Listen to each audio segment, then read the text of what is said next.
Got my mind right. Got my mind right. Ooh,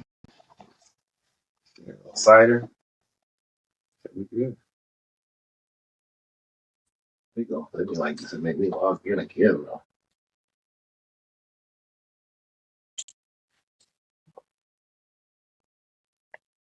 Hey.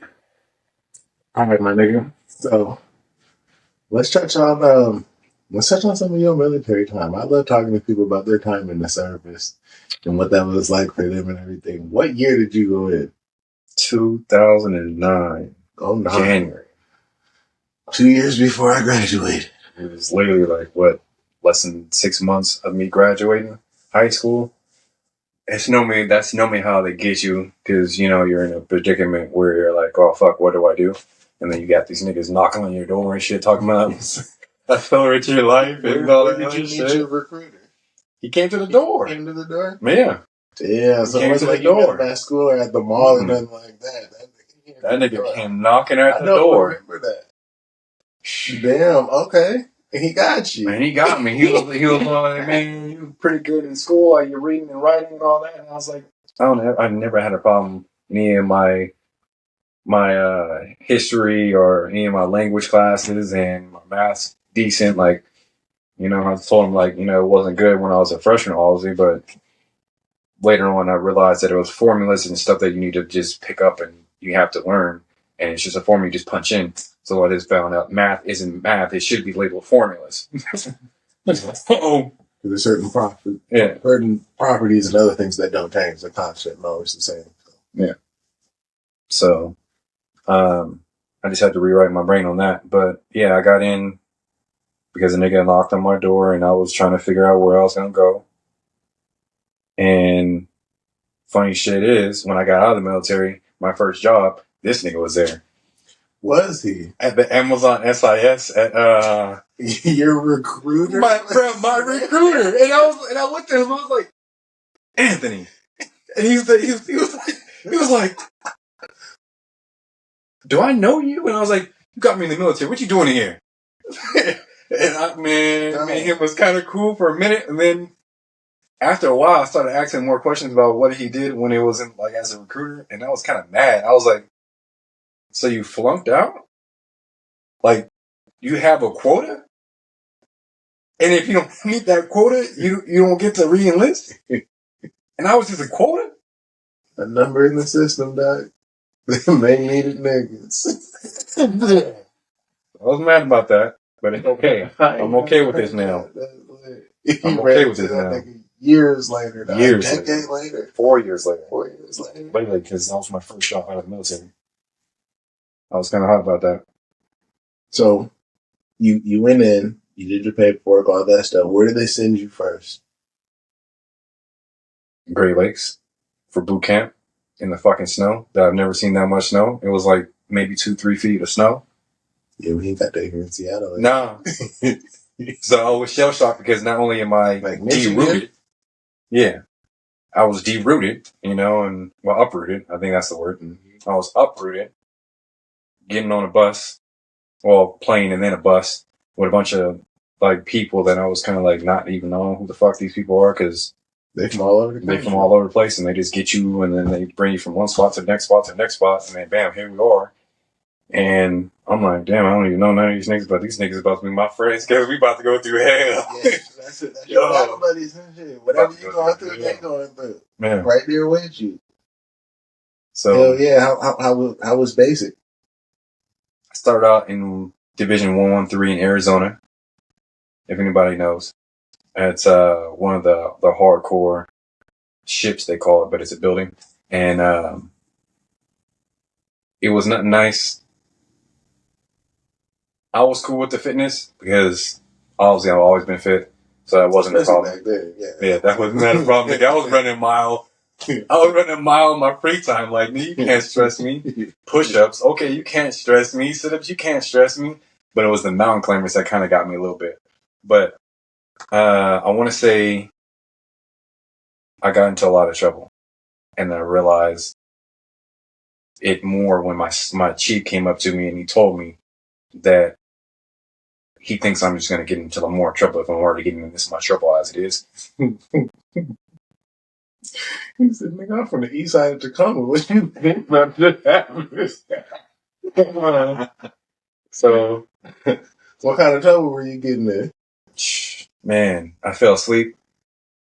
The first trouble wasn't, it was just petty shit. It was just like I fell asleep during a presentation or whatever that somebody was doing about the military history that I kind of already knew about, but you guys were just saying extra shit like this shit doesn't even matter.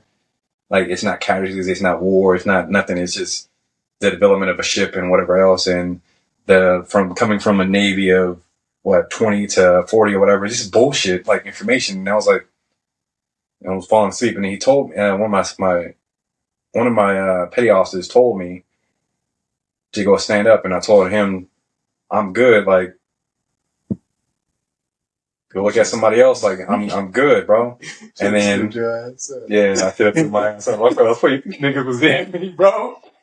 Like, because they bro. You woke up with niggas in your face? In my face. And I was like, man, I got punked a little bit. And I was kind of like, bro, what the fuck? And then it got worse.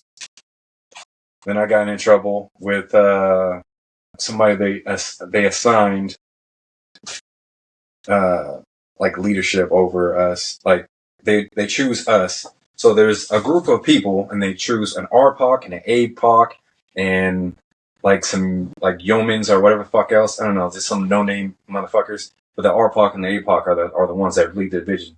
So I didn't get chosen. I don't know why, because I was stronger than that nigga, but they liked where he was from more than they liked where I was from. They literally went off of where you were from. So I was like, all right. So I was like, cool, RPOC, APOC, whatever, cool, whatever. But this other Yona looking motherfucker, he got in charge of like ship's company or ship's duty or whatever. So he was in charge of everybody's chores and laundry or whatever else. This nigga threw some underwear at me, and it hit me in my face. Nigga. That's a fighting ring. So we're all walking around. Because what he does is he throws whatever stuff to whoever, and then we're supposed to already know where everybody else, like whoever, like if somebody threw somebody's shit and I catch it, bam. Or most of the time it's like bam right here in the chest level, bam, and it says Johnson. I know where Johnson is, so we're all like walking around, and I carry it until I get to Johnson's rack, and I put it down, right? So I'm like, all right, so I know what time it is, and I'm like, I already have shit in my hand because I'm still waiting for somebody else. I'm still waiting to get to somebody else's rack so I can deliver that shit. This nigga says, I don't know, bear or some shit, and throws it, and I'm not even the person he should be throwing it to. I'm the person that he should throw that shit to the person behind me or the person behind me, like two people behind me. I'm like, I'm not in the spot. Because it's normally like you either throw it to your left or right. I'm way up here. So I hit it, I get the back of my head, and somebody's jaws are going across my face, dog. At least they clean. They clean, but not clean. Yeah. Nigga, they don't use detergent in boot camp because it's scare irritation and whatever else, and you got to wash for everybody. So it's literally just a hot mix and it's just hot water, cold water, free and clear or something. No, I'm telling you, bro. Oh, you're not touching me in my face. After it was explained to me, bro, no. So I break the line. And I walked up to him and I fucking threw the shit back at him, and I was like, man, fuck you, nigga. And I was like on some shit, like I was about to push him, but then I realized, should I go that far? And then I was like, fuck you, nigga, blah, blah, blah. And I got into his face, and I was like, man, you little bitch ass little nigga. Like, if you ever do some disrespectful shit like that, my fucking chief runs out the fucking room. Petty officers run out the fucking room because they were all in this little fucking. They seen it. Yeah, they call it a Shark Tank. These niggas run out that fucking room. I think the niggas I think they put him on to do some shit like that to me because literally my chief didn't like me, and they did some shit like that and they got in my face, dog, and I had to go down in a push-up position. I had to bust out a bunch of push-ups and whatever else, and it was push-ups, jumping jacks, and all that shit while everybody else continues doing whatever. And then these niggas get in my face and shit and whatever and start pushing me, and I was like, was like, hold on, man, you gonna push me? And he was like, and then I was like, but there's 3 of y'all, that's fucked up. And then he was, you know what I mean? Right at that point, man, I was like, he's ready to try. Yeah, I was like, Yeah. It's not no. Yeah, I was like, that's it. So I used to muscle like this nigga, like the chief is the oldest. I know I can get him at least once or twice before these other niggas. So just tee off on it. Yeah. The only person I had to worry about was payoffs at Daniels. That nigga was swole, like he was some like German looking nigga, and like he's a CB. He was just bulky. He said somebody you gotta look out for. You don't want him to. You don't want to be looking this way, getting it in, and he behind you. I just need 2. I just need 2 for the chief. You can get me after that. I just need 2. Just give me 2. So that happened, and I ended up getting pulled into the office. They did some bullshit. They made me miss lunch because I was in trouble. Oh, so then you was hangry. And then I was hungry. Yeah, hangry. That's that goes. And I'm in boot camp, and so I can't. There's no snacks. Mm-mm. You eat when they tell you to eat. So I was like, all right. So I just missed lunch because this punk ass nigga fucking threw some underwear at me in my face. He was bad. I could just hear it in your voice the way you say it. And just knowing you. For those of you who don't know, this is my brother. My brother. I've known him my entire life. So when he's saying that, I'm picturing him far away from home with some fucking strangers who had just made him miss a meal. And the way he was working out and doing other things, eating and doing his whey protein and everything before he went in, he had a regimen. He needed to be eating at a certain time and shit. So he's like, I can just... Bro, I was hot. I can just see I was ready to fight. And when I get ready to fight, I'm ready to fight. Like, I have to hit something. Like, I can't hit nothing. A door, a wall, a tree. A wall. I mean, I've been hitting floors. I've been hitting floors because I know they don't leave marks. You feel me? Like, when I get that mad, I gotta hit something. So, that day I hit the floor because I knew I was gonna get in more trouble if I hit a wall. But, so I hit a wall after I missed lunch, and these niggas all left to go eat. But my chief didn't, but he got food brought to him, and he ate that shit in front of me. And I was like, nigga, and then he was telling me about, he wasn't even from America. He was some, like, I forgot what it was. It was like that shit that they do right now with Palestinians and all that. And they bring him over here and they get citizenship and shit.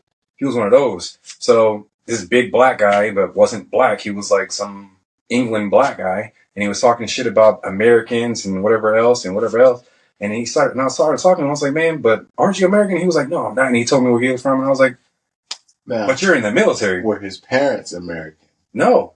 At all. So he just straight up wasn't. Yeah. He wasn't American. He wasn't born in America.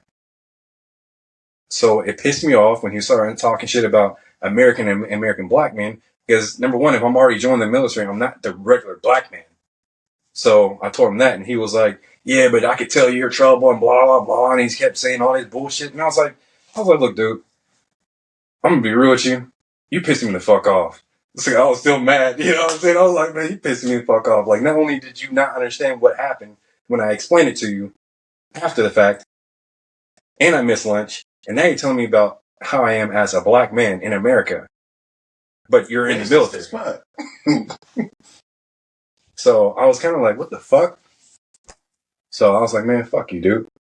And he was like, well, there's nobody else here. And I was like, bro, I'm already hungry and whatever else. Like, can I get some food? And he was like, it's just me and you here now. And I was like, yeah, but you have literally a fucking division next to you, like across the hall. If anything were to go down, the door's open and they would know. And I'm getting jumped.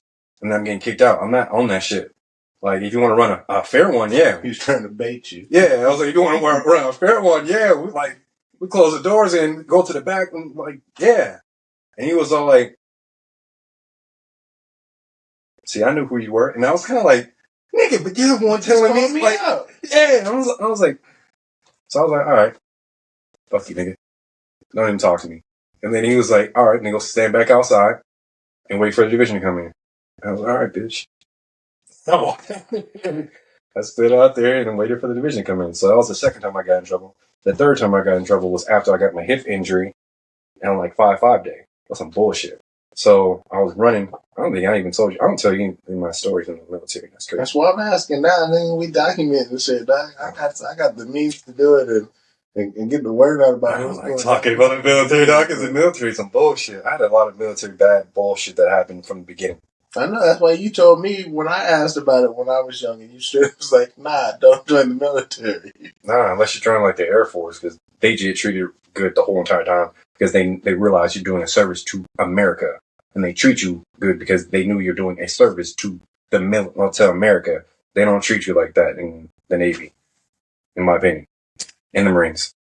So that happened, and then when I got my hip injury, it was literally on 5-5 day when we were doing sprints and all this other shit and intervals and whatever else. I passed all that, and then we just wanted to see who was the fastest. So I was like, all right, I'm lining up because I know I'm fast, nigga. I'm fast. I'm a sprint and beat you guys on a 100, whatever. So I beat the first round people that I was going against. It was like 3 versus 1. All three. It was 3 each time. I beat everybody then, and then somebody else beat all those people, and then somebody else beat all those people, and then the rest of the people, like niggas that don't run, aren't gonna sign up for that shit. So they just stood out the way. So it was the top 3 people running.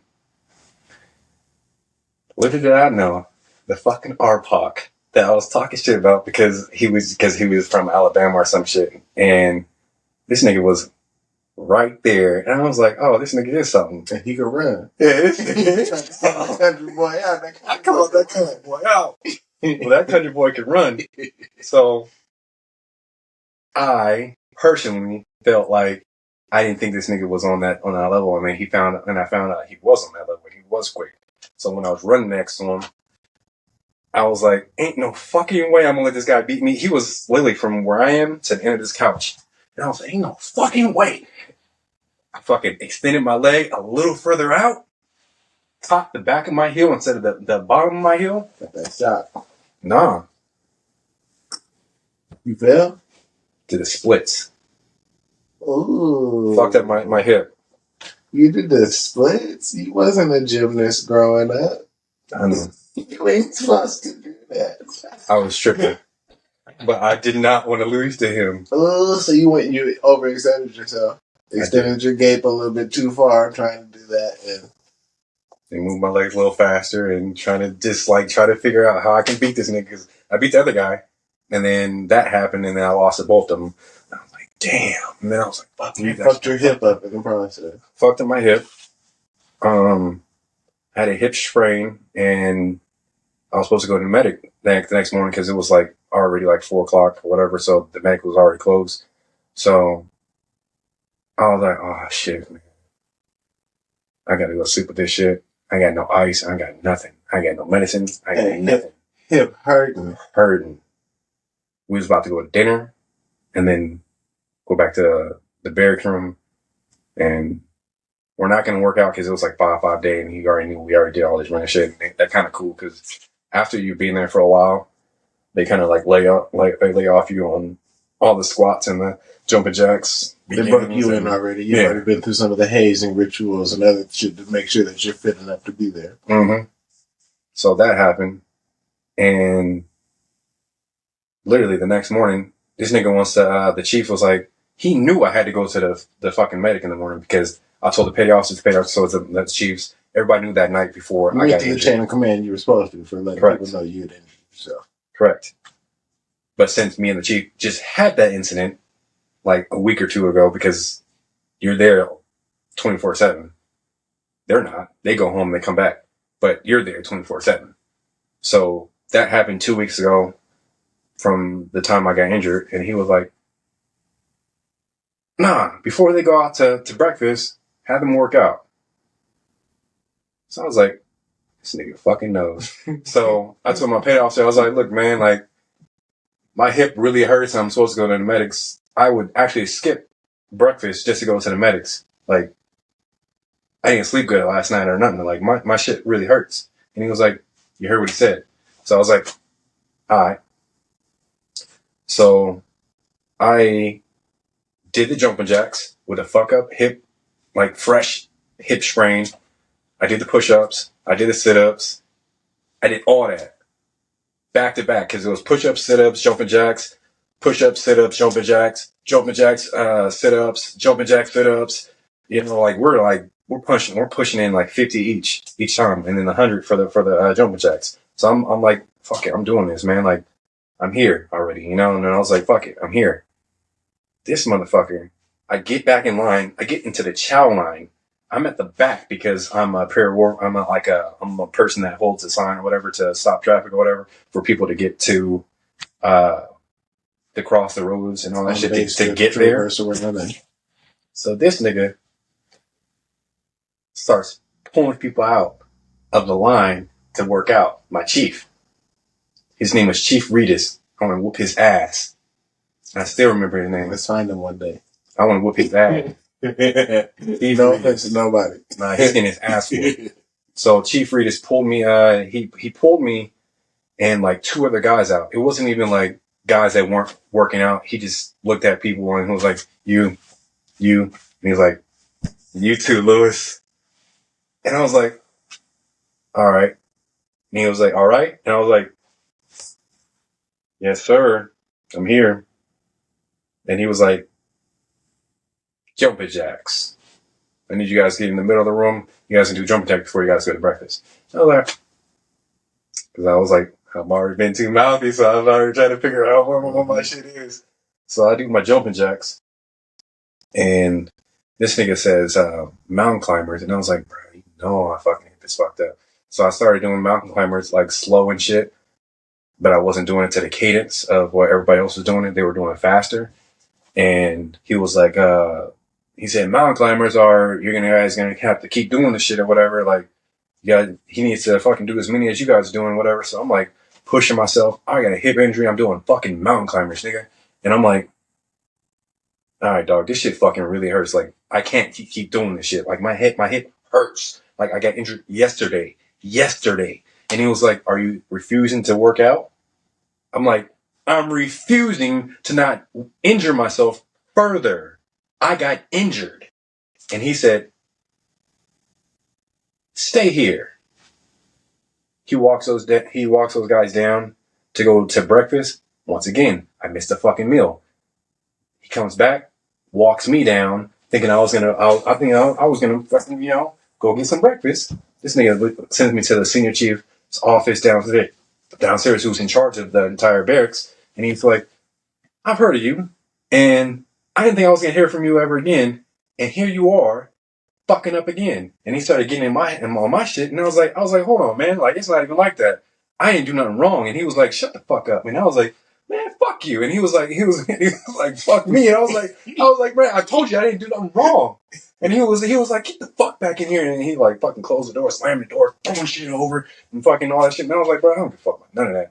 Because I was like looking at it, I was like, what the fuck? Ooh. Like, that's your shit you gotta pick up. Like, pick that shit up.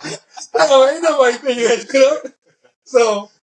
So he's throwing that shit, making his tantrum and shit about a younger sailor fucking being disrespectful to him because he's the senior chief and whatever else. I was like, wait, man, I just got here. I'm trying to get through this basic training. And he was like, shut the fuck up. I didn't tell you to talk. I'm telling you, you aren't supposed to be in my office ever again. Blah, blah, blah. And started fucking digging into me. And I'm like,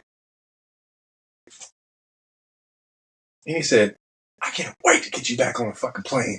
I fucking hate sailors that fucking talk back to senior personnel, blah, blah, with no fucking respect, whatever, blah, blah, blah, blah. And I'm like, and he said, where's your military bearing? So I had to go to attention and shit, and I'm like, and he was like, and you're supposed to look straight. What the fuck are you doing looking over? And I was like, look, man, I literally got injured. I need to go to medical. He still didn't give no fucks. He didn't give no fucks. So at the end of his little tyrant shit, he said, I'm not gonna kick you out of the military because I have the power to do that. I'm gonna ASMO you to another division. I'm gonna send you back to your P days. I think that's like two days or the second weekend. I was already at 5 day. I was at 5. I was like 5, 6 day or whatever. Yeah. So I was on the 5th week and the 5th day or the 6th day or whatever. I had to go back to my P days, and he said, make sure you get your medical taken care of. And I was like, so you heard me, but you. And he said, don't push it. And I was like, so this is the military. Like, this is the military. Yeah, no, you knowing you and the way that we grew up and shit like that, you handled it very well. Not as like how they would have wanted you to handle it, but the way we grew up and shit. Nigga, I lost one time. Oh, hey, there's I firmly believe because you weren't the only one. Marcus told me as well when I was saying like, nah, don't go to the military. Because I mean, y'all, we all grew up around the same shit, was the same kind of way. And I remember both of you telling me like, nah, it's not for you. You already got a problem with authority and shit. Like, no, go get in the military. And you telling me shit like that. If my shit's fucked up and you're not letting me do it, hey, it's gonna be a court martial in this bitch. Cause I'm about to start beating ass. I'm not about to tell you, and you're not about to have me do this. When my shit's doing whatever, I'm gonna fuck your shit up. Then we both gonna be in there looking at each other looking stupid. Right? Like a fresh hip spring. Like, I struggle able to walk. Hey, I couldn't know. No, hey, I have such a bull in me. There's no way in fuck. If I'm bullshitting and you're on my ass, I'll take it on the chin and I'll work hard to overcome whatever you're thinking. But if I'm really hurt and fucked up and I'm trying to convey that to you as a human and you're going to tell me you don't fucking care and want me to still do whatever, then I don't care about your health and your well-being either. Then. So if it's fuck me, it's fuck you. And I'm not going to get fucked. Like, I got to dish it. Oh, wait. So, hey, I don't know if I could like even... Hold my tongue. Or also, see, at least you held your tongue. Well, what I would have probably did as well is I might have just started busting up, laughing at this motherfucker in his office, and that would just made it worse. Like, the fuck are you laughing like? You look fucking stupid right now. That's what I'm laughing about. Like, you slamming your door and fucking up your shit on your desk that looked nice before I got here. Big man. Right. Like, that shit ain't nothing. So, punk ass. So that's your introduction to boot camp. That was my introduction to boot camp. Then I went to a fucking princess division. How do they call it a princess division? Because they don't work out like that. I don't like the sound of that. Bro, they don't work out like that.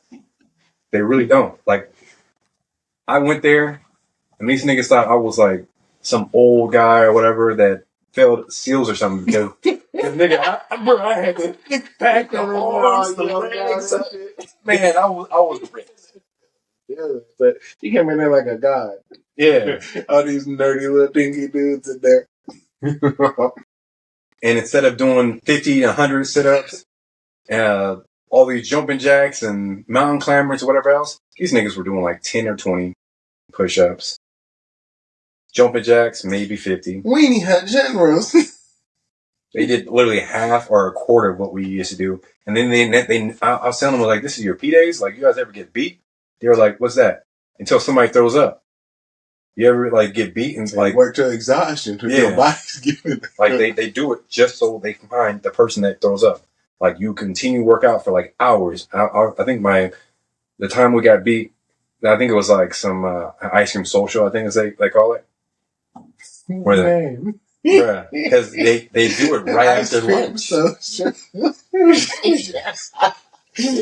That's by design. Mm-hmm. But it actually is, like, real shit for like military, I guess, training too. Because just because you just ate lunch don't mean there's some bombs or something about to get dropped, and now you got to work your ass off like your life depends on it. So, I'm full, guys. I don't want to go out. No, right? They're gonna work you out until somebody throws up. Okay. So I also thought that was some bullshit, but my princess division said they never went through anything like that. Princess division.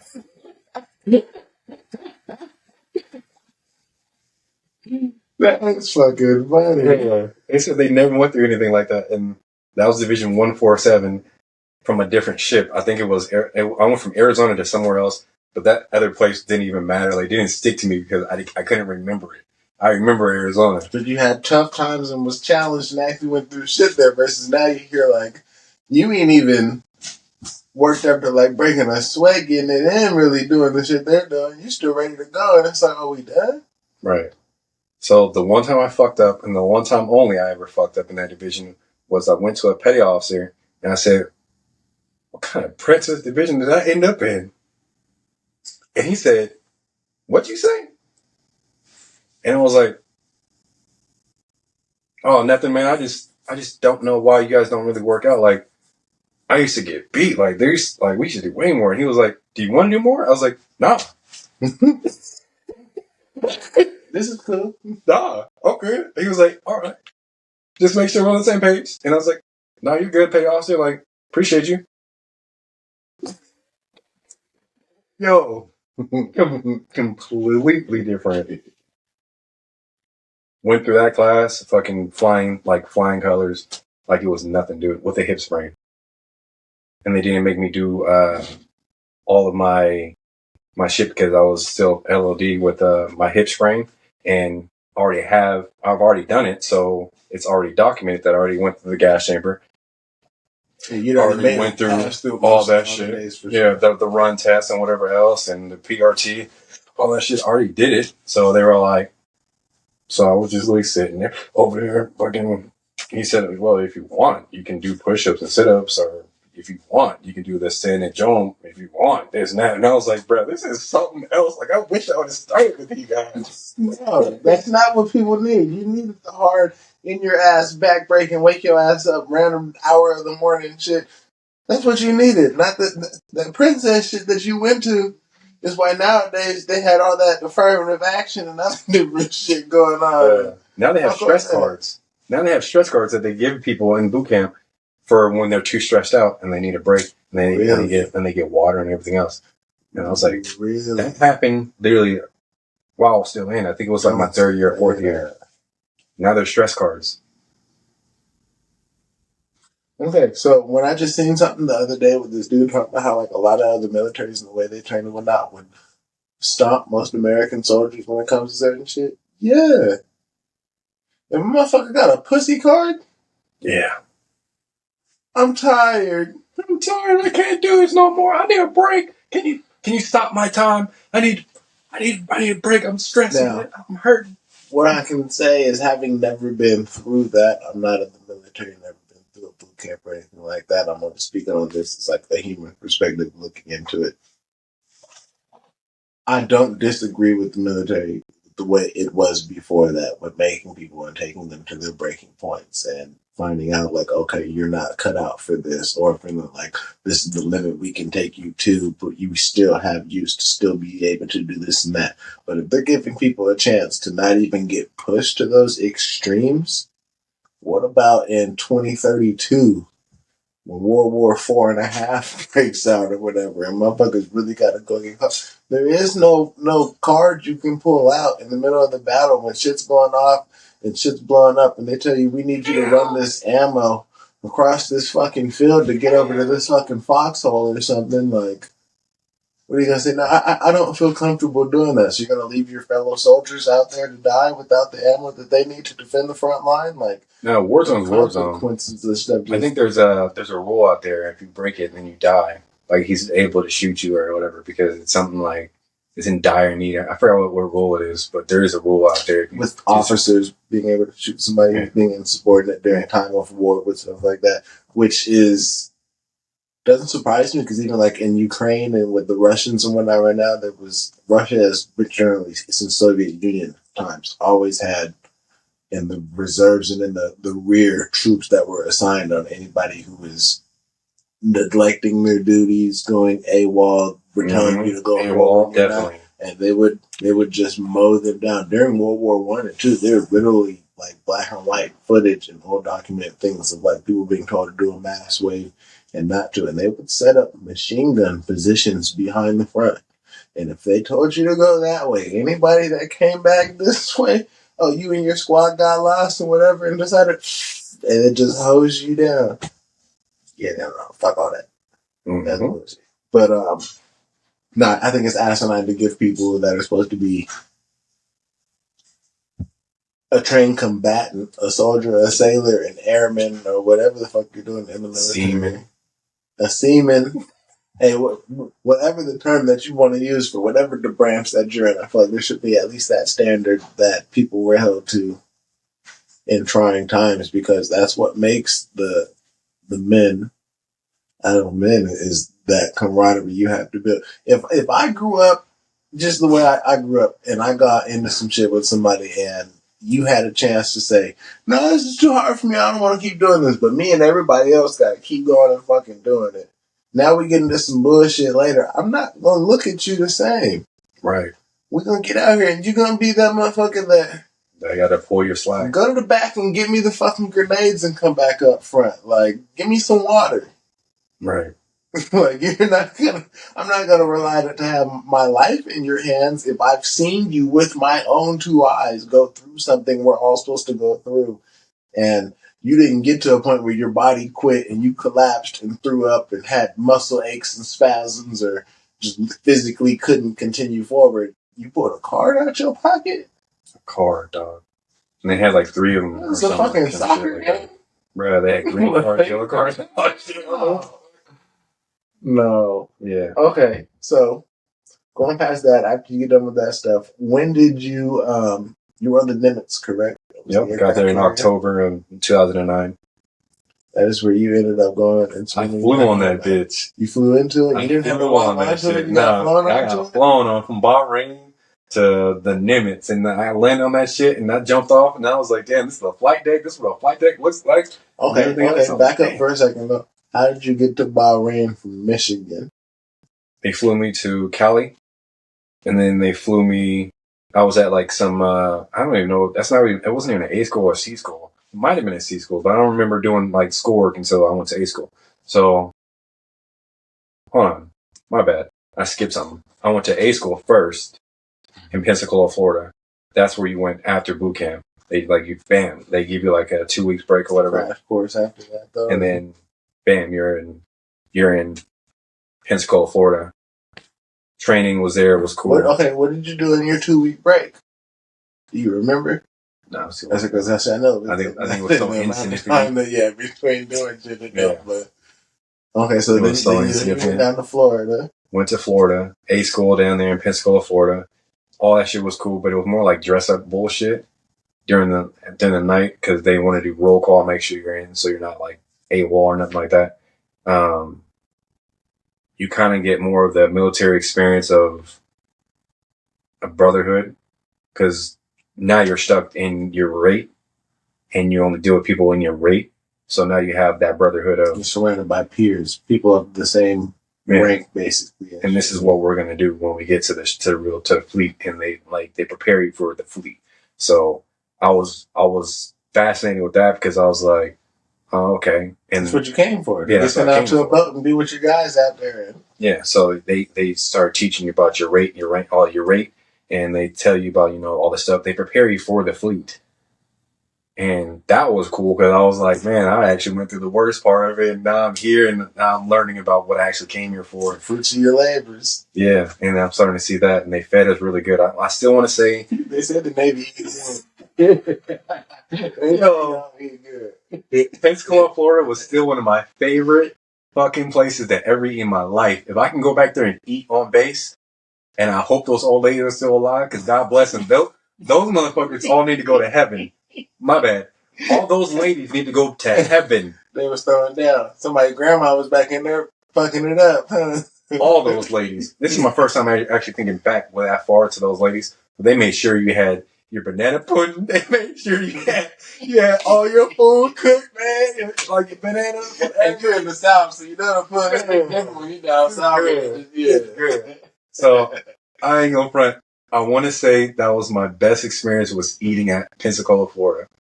Because they made sure you were good, fat, plump, whatever. Like, they knew you just came out of boot camp. And they open up and they don't care if you go back for seconds, thirds, whatever. You couldn't go back for seconds in the military or in the boot camp. No, because it's a strict regimen. It's your one and done. Yeah. After this, on to the next thing. Yeah. So you got pampered down there a little bit. And pampered. Like, okay, they fattened you up before they sent you out. pampered. Like those ladies out there, man. Shout out Pensacola. I ain't been there yet, but it's on my list. All of Florida. NATTC. Like that is literally one of the best places I've ever been in my life because they had a beach and a bar and everything else on base, and I was just like, damn, this is nice and it's hot and tropical and shit, and I was like, damn. That's where I met most of the people that ended up going to my ship too, which was crazy because when you see the people that you're with all the time and then they go on to your ship and you see them still on your ship for 4 years, nigga, that's a bond. Like a bond. Yeah. Haven't been in construction like you've been over years. Been on like a job where you work with people for a year or whatnot. I can only imagine, for 4 years. It's like high school all over again. Nigga, we go to class every day. We go to lunch or recess and other shit. And man, yeah. So I want to say that was a huge moment in my life where I was like, fuck yeah. And then my favorite people, and I want to say that, I want to change it up. My favorite women ended up going to my ship too. And I was like, hell yeah. Was these those boat hoes or? Man, no, actually. There was like some good ass women that was in the service. There's only one of them I'm not Facebook friends with. But I think she was the RPOC for another division in my boot camp. But she ended up being an AO like me. So I was like, oh, nigga. Oh no, she wasn't AO. She was something else, but she was in the same training camp. So when she went to I kept seeing her, dog, and then she didn't like me. She liked shorter niggas. She likes shorter niggas with waves that are flossy and like flossing, and they have like this swag about them. Like, they smell like the freshest cologne. They got the drip, you know what I'm saying? They got the rings, they got the watches, they got the chains and shit. She like the earrings, waves. That East Coast, little short flash. Right. So obviously when you're put in a situation where you're in a melting pot with everybody in the United States, you're gonna like what you like. I wasn't a cup of tea, but I knew her the whole entire time, and I thought she was a fucking like the one, and like she was built like a motherfucking goddess. And black woman, I think, man, bro, like something balances. Man, she was like the southern black woman. I never got where she was. Something balances. So I ended up working with her later on in the line. I'm skip forward a little bit, and then we skip back.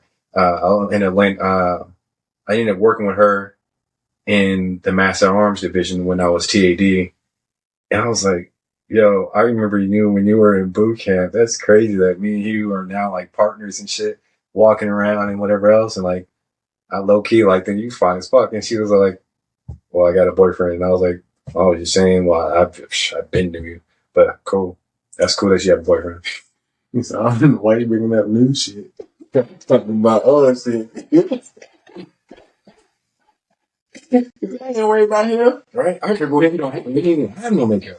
He wasn't allowed to wear it. He didn't have it at all. You went from Florida to Bahrain? No, I went from Florida to California. I don't know if that was a C school or something, but I think it was some bullshit. So when you're saying C school, do you mean like C is in the ocean, or C is like the letter C? So A school is where you go for your rate to get training on your rate. C school, I don't even know if that was a C school or not. I think they just shipped me there because my ship was already out on deployment. So you had to wait for it to get back in the port somewhere. Right. So originally, I think that's what it was. The plan was to send me to California because that's where our San Diego? San Diego. That's where our home port was. So they were originally going to send me there, and then like I was supposed to stay there for like a good damn near a year or 6 months or 8 months or some shit like that. And then they decided to fly me to New York, to London, and then to Bahrain to get onto my ship because they were like, nah, this nigga's not about to be chilling over here every day. They made all this money to get you trained and tuned up and that shit. Why not get him there? Right. Fucking, it's not like they don't logistically have planes that are making those trips every day. I was on regular commercial shit. Like, with civilians. Yeah, exactly. It's not like shit ain't flying there anyway. What you just gonna keep a nigga here for? Right. So that lasted for like 2-3 weeks. Rest in peace to my boy Anderson. we went to A school together, and we went to that California spot, and we flew onto the same ship, and then he ended up getting murdered out here in Washington, Seattle. Oh damn! So years later, not like when I was still in, he was like one of the first people that got murdered. While you guys were still active duty. When we were still active duty. So he came home for like vacation or something. Then. Nah, we were stationed. Oh, when you were up in Everett? No, I don't think we were in Everett. I think we were in Bremerton still. And I found that he went out downtown Seattle, not somewhere where you get murdered. And you can get murdered anywhere. I mean, that's why I had to tell the people. No limitation of where you can get murdered. That's why I had to tell the people. They came at me all hot and shit. Like the next day, like, did you hear what happened to Anderson? I was like, no, the homie, like, nah, what happened to him? He said he got murdered. He was out there and he was doing some cool shit. Like two of the white boys, they cool as brothers too. Rest in peace to one of them, because I think one of them ended up getting shot on another day. He was breaking up a fight and was like, man, chill out, man. This is the homie, whatever, blah, blah. We're just here for a good time and whatever else. And then the nigga was like, I don't give a fuck about none of that. And he like fucking fatally shot him on site in downtown Seattle. And I was like, so niggas is like literally a group of niggas was like, you from here? What are we doing? Yeah, like they ready to ride. Like they ready to ride, and I was like, man, you can get murdered anywhere. Like we got hoods in Washington. Like he's like, no, you don't. I was like, yes, we fucking do. Like nigga, like what? And I was like, so where was he at? He was like, Seattle. And then they were trying to pinpoint where the person would be at, wherever else. I was like, a nigga from Seattle murdering somebody. He's either from the city or he's from the South end, but he's not like somebody who's coming. But unless it was a birthday party, like, what do you guys know about to do? And they were like, we don't know nothing other than the fact that he didn't like white people. And I was like, that could be anybody. That don't help me at all in Seattle at all. And I was like, come on, man. And he was like, and they was ready to ride. They was ready to put up money for a gun and everything. 6 niggas get in the car and got one gun. You know, take your punk ass back to base. Yo. Fuck all that. Yo. Fuck all that. Let the MPs and the brass and whoever else handle that investigation and get on the city and crack down on them. Don't go wasting your life and your potential for that. Although, that was our brother. Exactly. That's what I said. That was our brother. Your brother, and I wouldn't expect it nothing less out of niggas when it comes to that. But I couldn't do nothing with that. If y'all don't have a photo of the person, y'all know who he was rolling with. Y'all don't got a name. Y'all got nothing. Like, come on, man. I was like, that's a homie too. Like, I told them, because not everybody knew that was a nigga I went to boot camp with. That was a nigga I went to A school with. That was a nigga that I went to California with, and that was a nigga I flew onto the ship with. Like you knew him better than I knew him. You had been around with him. Right. Ate with him. Got sweaty with him, ran with him, all sorts of shit. Like, so I was kind of like, yo, like, this is somebody I fucking knew for real. Like, I feel what you guys are feeling. Like, this is one of the homies that shit has stopped me from hating you, stopped you from, you know what I'm saying? Like, you know what I mean? Like, if it wasn't for Anderson, me and you wouldn't be cool because this nigga introduced me to you. Like, I get it. So we went through some shit like that. I don't know where I was headed with this, but you asked something and I fucking jump forward. Okay. That's good. So we was touching on when I got to the Navy. You get to the limits. You got flown out to Bahrain with that individual. That's how he got brought up, because you remember people that you flew under the boat with. And then we got the RIP, and for some of them are no longer with us. RIP to those fellas. Thank you for your service. We appreciate you. So you got flown onto the Nimitz, USS Nimitz. CBN 68. CBN 68. I love those different little military stuff they be putting in before that. I myself, as you've known my entire life, I've always been a huge military fan, military history, and fucking watching the shows and other shit on History Channel back in the day, other shit. Even just last night, I was watching the whole construction process for Battleship Yamato that the Japanese had during World War II and all sorts of shit. I watched the whole planning of the sinking of that, Operation Tingo and all sorts of shit. Like, I love all that kind of shit. So, I'm very interested in like what it was like for you being out on an aircraft carrier because they are something that started in the past and they were like the way of the future when they were brought about originally, and they're still very relevant today considering most countries don't have them. You can name, I think, the number of countries that have aircraft carriers on one or two hands right now. Like there's not a lot of nations that have them. The power that they which makes us United States Navy is the greatest Navy on the planet.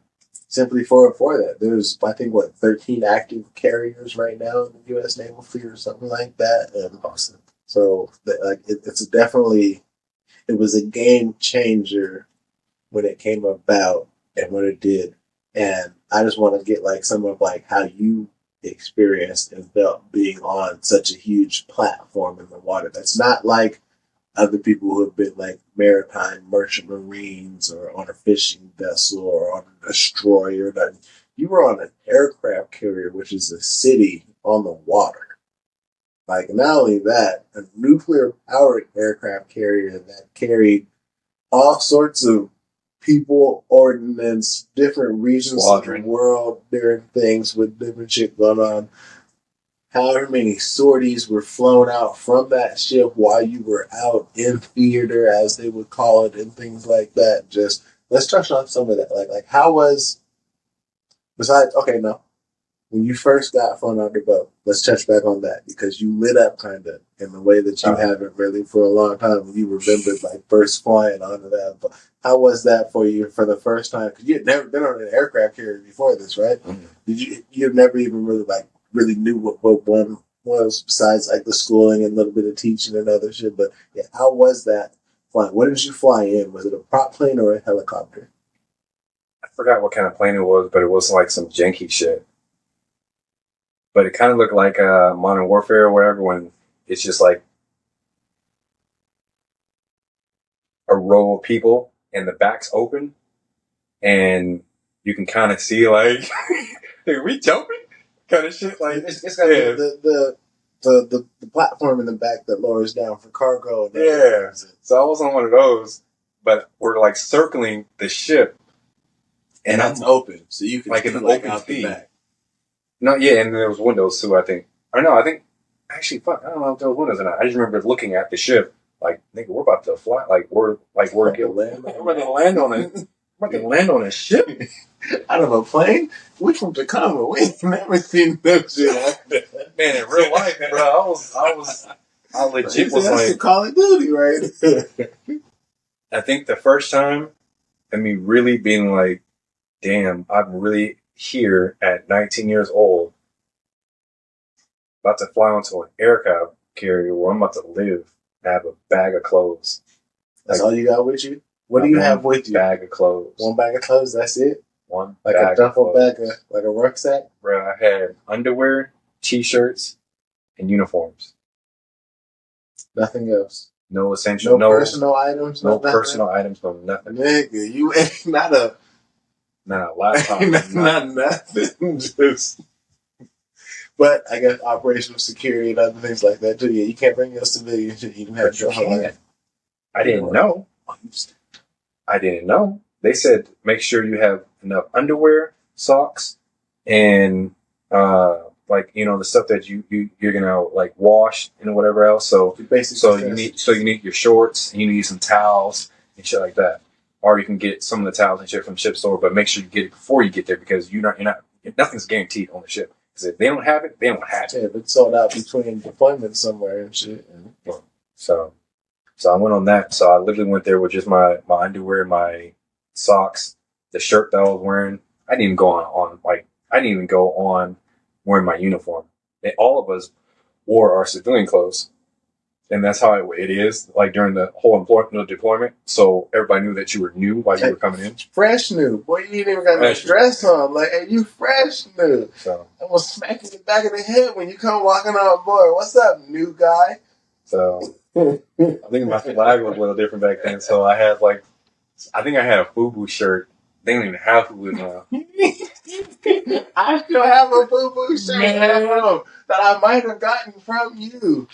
Before you went in, it's the blue one with the yellow like FUBU. It says like FUBU on it 1,000 times. Yeah. Going across. I got that from you back in the day. I still have that shirt, guys, from way back then. Oh, that brings up memory. Hey, FUBU's a classic. FUBU's a classic. They should never sold out or nothing. I don't know what happened to them. They was for real for us, by us. Hey, come on. So yeah. I got one piece of FUBU, nigga. That I have kept since I was in like middle school, early high school, and yeah, I still got that bitch. But flying and touching down on a ship and hitting non-skid and fucking hearing that fucking and thinking like, did something just catch us? Because there was also the string that like caught us to make us. Yeah, so I was like, I was kind of freaked out a little about that. But I was like, oh shit, we here now. So I jumped out. Like I was ready to fucking be a part of the war kind of shit, you know. I was like, oh, that mentality was like, fuck yeah, like I'm here now. Like I done made it. I done made it here, and this is my ship, and I got the orders I wanted to get, and this is exactly where I wanted to be on the West Coast in San Diego's home port. Like fuck yeah, like I'm here. So I jumped out, and I see all these people in like their flight deck gear, and I'm looking around, I'm seeing all these different faces. I'm getting like daps and not hugs, but I was getting daps and like, welcome aboard and shit while I'm there. And nobody from my division, but it was other people from other divisions that were just like, hey, what's up, man? Blah, blah. Man, welcome in, blah, blah. What's your name, man? Blah, blah. And everybody was just like trying to get to know you. A good formal greeting you get on with everybody, yeah. And then you get into the guts of the ship where it's all metal and like you have to walk. So number one, you can't be afraid of heights because in order to get from the flight deck to inside the boat, you have to walk to that outside of the flight deck and go down the shit on the side. Yeah. Like, you see water and there's nothing else around. Like there's like for miles and miles and miles. That's all there is water. You can't be afraid of water. That's number one. If you're joining the Navy, you cannot be afraid of water. You're in the fucking Navy. And you can't be afraid of heights and you can't be afraid of water because you're going to see it. So I got into the guts of the ship and I started walking and like, like looking at different like places where people are working that are actively working in the war because we're sending ships out and we're fucking. You're in Bahrain, so you're over in the Middle East. Right. We're in that Gulf. So people were like, I saw F-18s and everything else on the flight deck. I'm seeing helicopters. I'm seeing all these different, like, nigga, when I say I flew onto a flight deck for the first time and all this shit's new to me, there was like 20 or maybe 18 or something high number of F-18s. And then we had F-16s too, like some Hornets and shit. And then we had like helicopters. And they're all like you can see like they all got their missiles on. They all got their like they're like really out here getting it. Kill some shit. Yeah. So they're really out here getting it. Then I saw these huge planes that I forgot what they are right now because I've been out for a while. I've been out for with the like 12 years. The dish that's on the top of them for AWACS. Mm-hmm. Mm-hmm. So I seen all those, and I'm like seeing them in person. I'm like. That electronic warfare plane up there, making sure you go here, there's that, this is coming here, that, yeah, that's that, the brain in the sky flying around. So that was it wasn't a shock to me. I was more like, fuck yeah, I'm a part of this now. So the people that bring you on, I want to say was a petty officer, and then you go around in a group, and then he just drops people off of where their rate is. Like if you were an OS, you were on the 03 level. If you're a fucking a purple shirt, I forgot. You're assigned duty stations. Yeah. You go to the hangar bay or whatever. Everybody's going to be different. And like you said, for the shirts and the color, because everything's coordinated. Mm-hmm. You have the reds, the greens, purples, whites, all that. Yeah. So I did that, and then I got to G3, and G3 is a big ass red door with fucking bombs that they dropped already on civilians, and where I think we're at like 20 or something at the end of it. We're like ridiculous, like ordnance on the door. Yeah, they fucking paint it. Oh, so it's like or it's spray paint like a decal of like a decal of different ordnance. Had different ordnance, not just bombs actually. We don't even count how many missiles we dropped. I don't think I'm supposed to say all this, but Just know it was over 50 at the end of the deployment. And yeah. On that, let's take a break for a second. I gotta take a piss. I'll come back. That'll give me a great little time to have some repairs in there.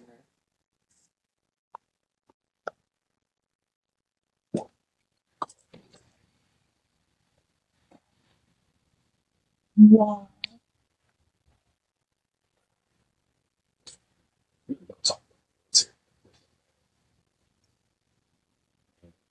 Shit that happened.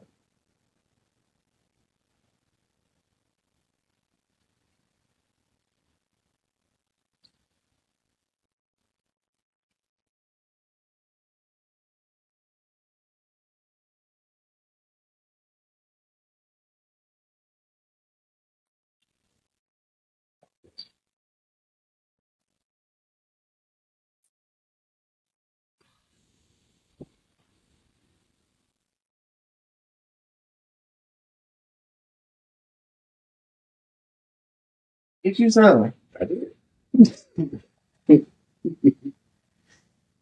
All right, so you're getting down to where you're finally. This is in a sense, you're getting to your new home. This is where you're gonna be with all the people that you're gonna report to it on your daily basis while you're on the ship. This is where you're gonna be. If anybody were to ever just come on board and be like, "Where's Lewis at? He's down here with these people in this group." So is it just like a big ass bulkhead, like you say, with the red door that separates you guys' crew compartment? Yeah. Or section of the ship from everything else? Yeah. Like it's our office. Well, it's G3's office, which is there's 5 divisions. There's G1, G2, G3, G4, G5.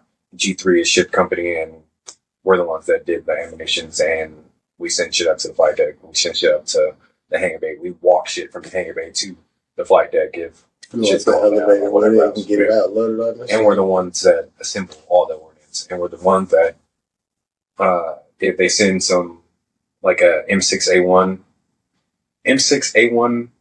or something, I forgot what the abbreviation is for the turn for the 50 cal for the turn aircraft. Okay, yeah. So we're the ones that load that shit. Yeah, because you guys are in charge of anything that has a projectile that's getting fired on ship, whether it's in an AA turret or a flak turret or whatever. Like you guys, that's all you guys. Right. And what you guys, red shirts? Yeah. So, we do all that. We're in charge of storage, assembly, and transportation. Well, I was so worried about you when you was out there, and I first heard that you was doing stuff with bombs and other shit. Bro, okay, so just touching on, like I said, I've always been like a huge military fan of other things since I was young and that too. So I knew, not necessarily per se exactly like which compartments and the way that the ship was broken up, because until recently a lot of that's kind of been like trade secret. There hasn't been things with like an AI rendered diagram of how this aircraft carrier was built back in the 50s or whatever the fuck. But I've always kind of known just different things that would happen. When like a torpedo hit this and the magazine well went off and killed everybody in that segment. I'm always like, that's pretty much where my brother is at on that bitch there with all of the bombs and everything else that is on the ship, to where if something were to go wrong, a bad fire that can't be put out, or a fucking bomb that goes through the deck and blows up 2-3 levels before or something like 2-3 levels, maybe 4 or 5. Or we're gonna go straight. It's gonna go straight to the hangar bay. And that shit is like bananas to me. Shit like that is what was going on these boats, where we're in a different time now, to where it wasn't like in the 40s and 50s where they had the Hellcats and Thunderbolts and stuff. We had Hellcats. Well, what I'm saying though is like it wasn't to where like you guys were in like the Battle of Midway or nothing like that, to where you got to worry about like a propeller powered dive bomber coming out of the air, or a torpedo bomber necessarily coming up. And you guys didn't have to worry about that. We had those kind of things. Foot soldiers and people with rockets. Like that's where my love of aircraft carriers comes from, is what they were originally intended for, what they originally had to go through, where it's a battle of like 600 planes around an island, and 150 of them flew off of this fucking plane, and 50 of them made it back at the end of the day or some shit like that. Like, way different times when they were originally, and that's like the golden era of them, which like touching back what I said earlier, what they were originally intended for and how they became so dominant in the battlefield because what they could bring, nobody else could really just bring. I got a whole airport with me. Like, you want me to just start fucking sending shit out? Hey, you didn't even know we was here. A whole country. We got the whole airport off out at sea coming into your shit. So militarily, the aircraft carrier and its strategic importance is like how before the nuclear age for bombs and whatnot, how the submarine ended up taking that role, being like the nuclear deterrent for the 3-stage thing between like the Air Force, the shit out of the ground, and the submarines. But before any of that kind of shit, it was, bitch, I got this aircraft carrier, this carrier strike force that's about to come out to your waters. And when that bitch come out, you don't want nothing to do with that. Mm-mm. So that's just dope as fuck to me. I always like I said, I love aircraft carriers and what they entail. And I even just the other day I watched the stuff that the Shinkin of like the show Who, and I forget some of the other names, but there was a couple battles that America had where in like the battle of that Midway or Manila or whatnot, where they sunk like 3 Japanese carriers in a day and other shit like that. And I'm like, people don't realize the importance of the courage, how crazy, and the courage it takes. The really like the motherfuckers that was there when sirens is going off and your ship then took a torpedo and it's listing 15 degrees to the side, but you're still in there trying to put this shit on this plane to set up to the flight deck that's been blown through in 3 places to still do what you need to do for your job. True heroism. Mm-hmm. The people that have lost their souls to the drink, to the bottom depths, and when a ship go down and 1,000 sailors go down with it or other shit, because that undertow as well, as they call it, when a ship goes down, just that like water pressure that'll pull you with it. And yeah, you fucked. Boy. And what you want to do in that situation is to stop the leak by any way. So you have to seal yourself in if you have to stop it from keep going up, because you have to, because it's literally like if you don't, somebody else is going to die. It's just going to keep somebody going. Else is going to die. It's the chain effect. Somebody else is going to die. Like it's serious shit. Like battle stations is serious shit. Like if you actually do get it is serious shit. You want to know something crazy? I just watched last night. This is something I went to sleep watching that you might not even know of like this. It's not aircraft carriers, but you know about like the Liberty ships and stuff that were made during World War II. They were cheaply made, but they were made out of like they made 2,000 something of these certain type of ships, and like another 500 of these tankers that were made out of like the shipyards around the country on the east. Was it just to carry Marines? To carry fuel, to carry cargo, whatever. Okay. There were some of the mass-produced naval ships that were made during that era, and there was a problem with some of them cracking in half.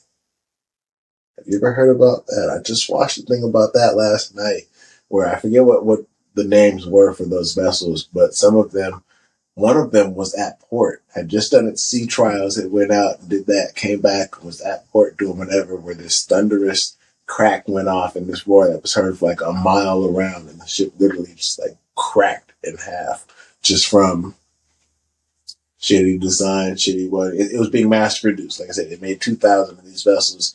I believe 1,000 significant cracks were found throughout that time on different boats, but it was only like a handful of them that actually cracked and whatever in half. Either way, one of these boats was off of the coast of Alaska, out there up in like the Bering Sea or whatever, and it cracked in half.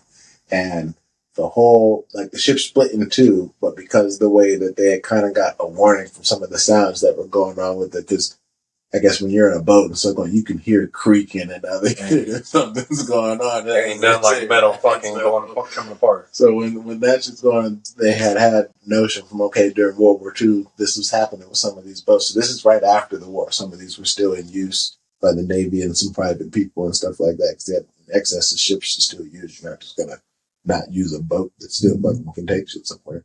So some of the people were aware when they started hearing that, so they started, like, I guess, closing some of those bulkheads and other stuff.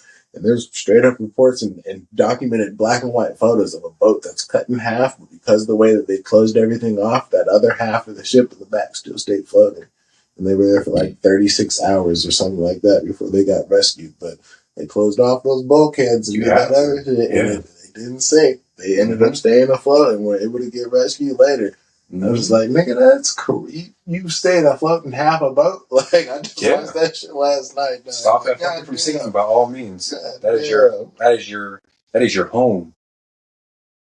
And it's the home for everybody else on here. What kind of I know you guys, I guess, had to do like regular drills to practice for those kind of things, just in case anything were to happen. Same as like fire drills and other stuff. Is everybody on an aircraft carrier to an extent required to almost be a firefighter? Or is it just like really just specific crews that train in that? Or like what is the training for fire and damage mitigation on a boat? I can't speak for everybody because everybody's not fit like that. There's people that only do technology. That only do technology. Just it's a certain role for certain people. Like, the fire control group that's on there. And then there is a reaction force for fires. But for us, as in weapons department, we are a secret clearance, so we have to deal with our own shit. So we have a fire anywhere, we have to deal with our own shit. Anybody can't just come in there because they're not going to be trained to the hazard level that certain things might have. Where this might be level 3, this could be level 5. If you just come and put some seawater on that bitch, you might fuck something up. Right, and there's electronic shit like tracking stuff and whatever else. Expensive hardware and equipment that's great. You can't just douse it in.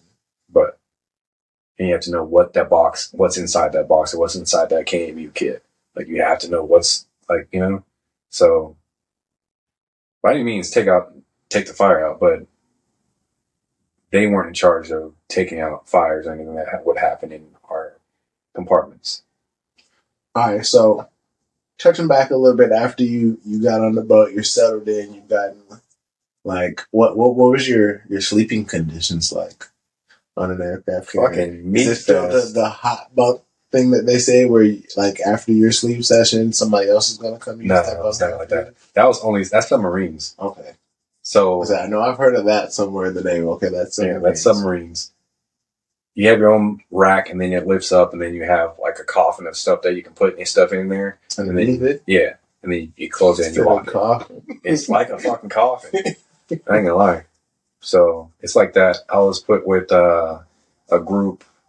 I mean, you choose your own rack, but I chose the rack that's closer to the stairs because, like, if something go wrong, I'm getting the fuck out of here. I ain't worried about getting past 20 motherfuckers. So I don't blame you. I don't. I like sitting where I can see the door too. Right. But I didn't know that there was sections in the fucking berthing that were like different. I just chose what's closest to the stairs. So I got there and there was first classes, second classes, third classes all around me, and I was like, oh, these are my uppers anyway, so why not hang out with them? So I'm gonna hang out with them. I didn't know, like, after you go down, if you keep going past, I guess it's called the hood back there, because that's where everybody is, and it's like I don't know, I guess that's where all the younger sailors were. Why the fuck would I want to be like everybody else? The jungle. Yeah. Like, I don't want to be like everybody else. I want to be around everybody who's been here for a while. I didn't want to be like, you want to learn from the motherfuckers, like you said, from your senior officers and shit. Yeah. So that's how I did it, but I don't know. That shit was kind of different. I want to say I just didn't know that people looked at me differently because I chose to hang around them rather than my airmans that were the same rank as me. But I was like, we're all here together. Did you tell them why you chose that bed? I did. I was like, yeah. Yeah, I'm gonna be the first 10 people out of here. Because, see, I guess very smart on you for thinking that, because a lot of people, I guess, don't think about that kind of thing. If you really, having worked on, like, some fishing vessels where I had to go, like, into the belly of the boat and, like, down flights of stairs and into through bulkheads and doors to get somewhere. Yeah, if you in that bitch and some bullshit happened, nigga, I want to be closest to the exit. Yeah. Because if something happens, anything between here and there, it's automatically, depending on where you are, getting automatically sealed off and shut, and it's getting flooded or whatever. Now you can't even get out that way. Right. And now, there's always another way or whatever, but I'm not trying to wait in line to go through that little manhole port that's up here through the floor. A little manhole. I know what it be like. Like, hey, there's 100 of us down in here, and you trying to talk about it's some bullshit that happened. I know what people do, and I panic and shit. Fuck that. Right. Fuck all that. Shit. Fuck all that. Out of here. So, what was your average day like after you're on boat? Like you said, you're all settled in, you've gotten used to everything, you know everything is. Like, what's wake up time?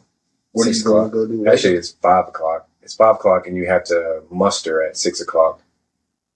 And it's like roll call? It's roll call, and pretty much you get separated into a compartment that you will be working in, and then you stay with that department. So after that, after roll call,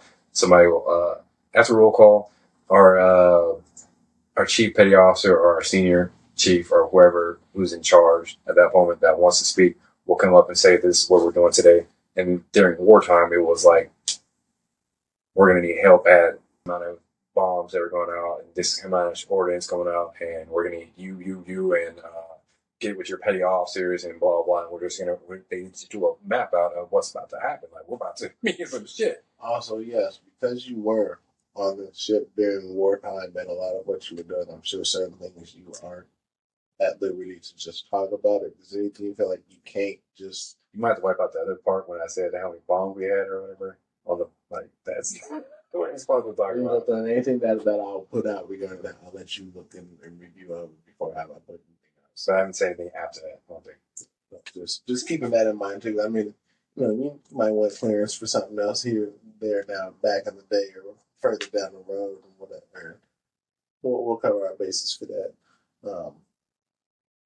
Okay, so you're up, you're mustered by 6, everybody's together, roll call's going, you got your orders for the day of where you're going to be, you and your crew, everybody, you guys break off, get to your part of the shit. What is your, like, before first break, lunch, whatever, if you were to treat it like a job, even though it's not like a job because you live there and you're there all day and you're working for like half the day or whatever, but or longer. So what's going on? What's a Give me just like a normal day, and then give me a definition of like a busy day when you have like hella sorties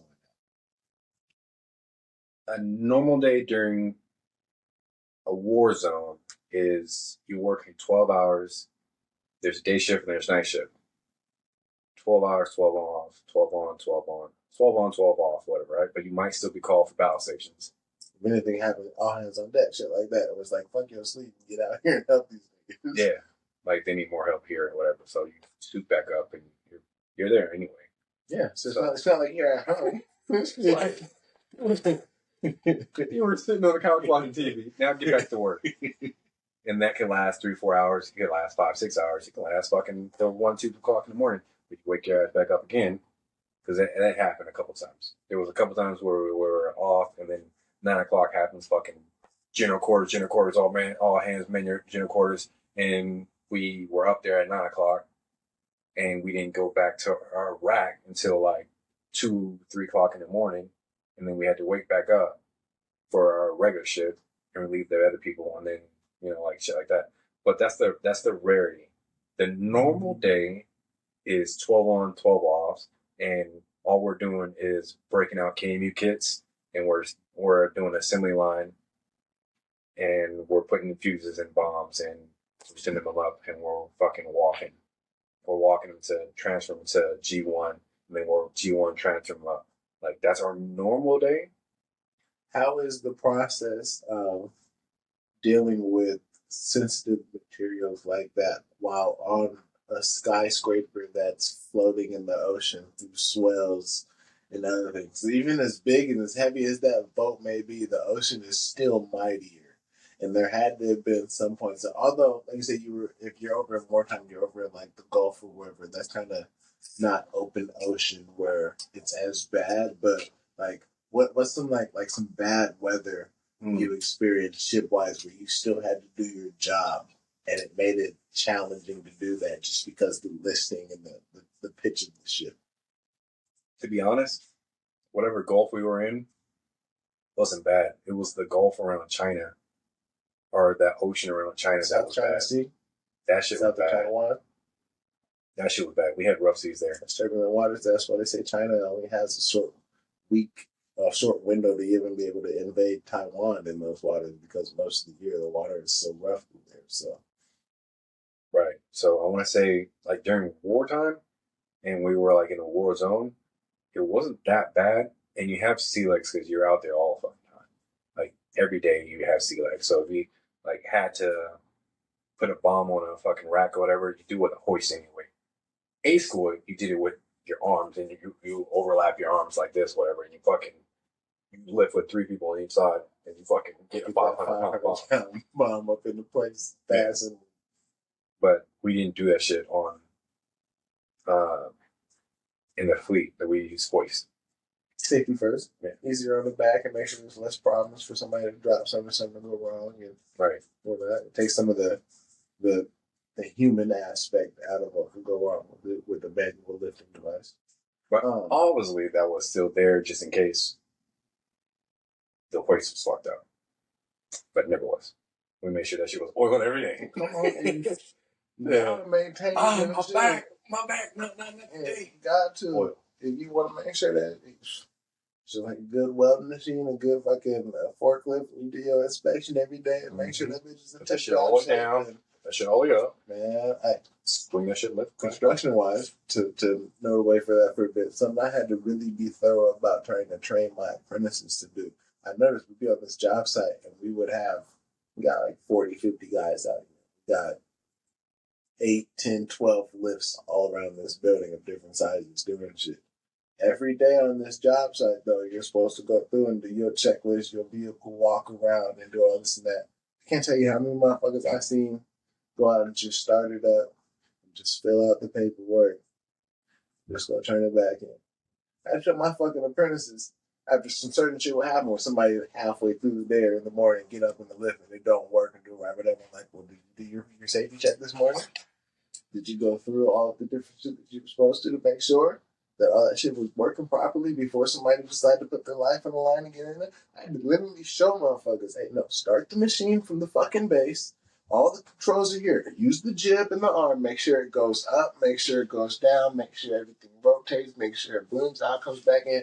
Because if in half an hour from now, your journeyman call me and tell me he's up in the fucking air in the lift that don't work because you fucking signed this paperwork but didn't test the shit out, I'm going to have a fucking problem. You have to follow. You have to protocol. You have to go through it, and I don't get why people don't understand that. And I watch grown men who've been in the trade longer than me go out and just sign the shit off, even though they just used that machine yesterday. There was a night shift and whatever else that came and used it. You didn't even check and see if the bitch got gas. Now you just up in the air talking about, oh, I don't know what's wrong. It ain't working. Do your fucking check. Like, right. That's. Dog. I can't speak on that enough. It's so important to do your pre-check. Those people need to be weeded out because you can't take that risk. No. And I can only imagine what like the things you guys were doing where you involve ordnance, and not only that is ordnance that can fuck up something inside where you guys are all living at. But this is also getting loaded onto a multi-million-dollar plane that's then gonna fly with thousands of dollars worth of fuel to go somewhere. It's even worse. It's even worse. I'd be like, I got to be with the right people, or I would stop everything because you have the right to stop anything. So it's normally a stack of bombs. I think it was 3, 3, 3, right? And if a forklift takes one of them off, and there's 3, as soon as you take that fucking bomb off, and that shit's not fucking like properly fucking secured, if that bitch rolls, ain't nobody stopping a 500-pound bomb. No. It's going all the way till it hits the side of a plane or a bulkhead or something.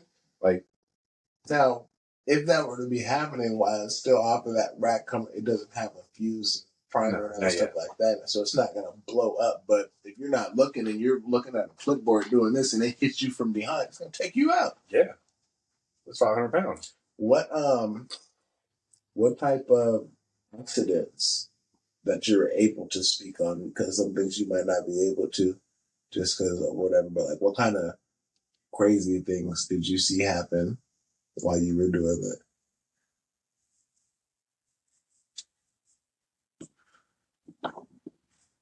The ones I remember were it was ammunition offload that somebody got hurt.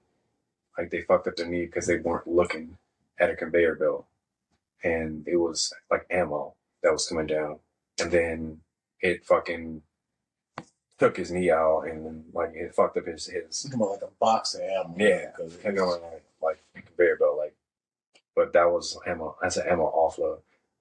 During that war and all that, I don't remember anybody being injured during a situation like that, but people did die from not speaking that they needed water or they needed amino acids. They needed like shit like that They on the flight deck. overworked themselves. Man, and overheated. I can only imagine on the flight deck in the Gulf of Arabia out there, it was probably 120 degrees or more out on that flight deck.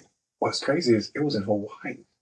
Even in Hawaii, it's still tropical. Yeah, it's still okay. So as somebody who works with heat, I'm a welder. I have to be very cognitive of what the weather is going to be like that day, where I'm going to be working at, but also the materials that are going to be around me. Because just because it says it's going to be 95 today, don't mean that after 5 hours of the sun baking down here in this little pit that I'm at with this black waterproofing and other shit around, that now it's not 120, 130 degrees in here. And you can't last very long in that. I only speak on that because as foreman as well, I had to call on-site medic and shit like that when I got people talking about, hey, I got an apprentice who passed out on the roof with me, and I got to bring him down in this lift, and he's overheated, and now we got to have people come out to the job site. Heat stroke's a serious thing. Exactly, heat stroke, because he didn't voice before he got to that point that he was feeling exhausted or thirsty. And we're up on a building, they're up working on waterproofing that's either black or it's white. You're directly in the sun, and then everything else around you is glass. Like I said, when it said it was 90 some degrees, it's 120, 130 degrees where they was working at. Mm-hmm. Good thing on that journeyman for noticing that his apprentice was starting to slur his words, mumbling, and wasn't coherent, to where then they say, anybody got the right to stop working. Mm-hmm. We done what we doing. We getting the fuck off this roof right now. I'm calling the boss, and we're going to have somebody here for you. Get him inside in front of a fan with some water missing on it, give him some water, some electrolytes, and all that shit. But yeah, I had to do it. So I can believe it when you're saying that was a good cause of injury for people out there. I'm pretty sure it happened also when we were on the war and all that, like in the war zone. But I remember specifically the one that wasn't during like RIMPAC. I was like, what the fuck, nigga? How'd you die today? And then I want to say I'm sexist because women really shouldn't, not all women should be in the military. Women that don't work hard should not be in the military because a lot of them ended up getting hurt. And it was like some bullshit hurt shit. What are some of those injuries that you've seen women go through? Is it like improper lifting techniques or just them walking down fucking stairwells? They got hurt. Like they didn't even get to where they were going to when they got hurt. Or, you know, because it's rough seas and whatever else, or the seas aren't fucking whatever, stable, whatever, and they'll just fall down stairwells or they'll fall down a ladder well, or they're freaking, while you're working or whatever, they're not really picking up their slack or whatever. And you're lifting it like this high, chest high, or stomach high or whatever. If you're lifting with somebody else, a 2-man lift, and they drop. And then you got all that, and it caused you to drop it and fuck your toes up too. And I just fucked something up because they it's like shit. I was all in it. Like I wasn't part of that, but I remember some people were saying like, you had me paired with this girl and she dropped it and fucked. She dropped herself up and fucked it. Now she got to go to medical. Like, is that a woman's fault for being in that situation, or is that the brass's fault for not getting her directed to a job that would have been better suited for her physical stature?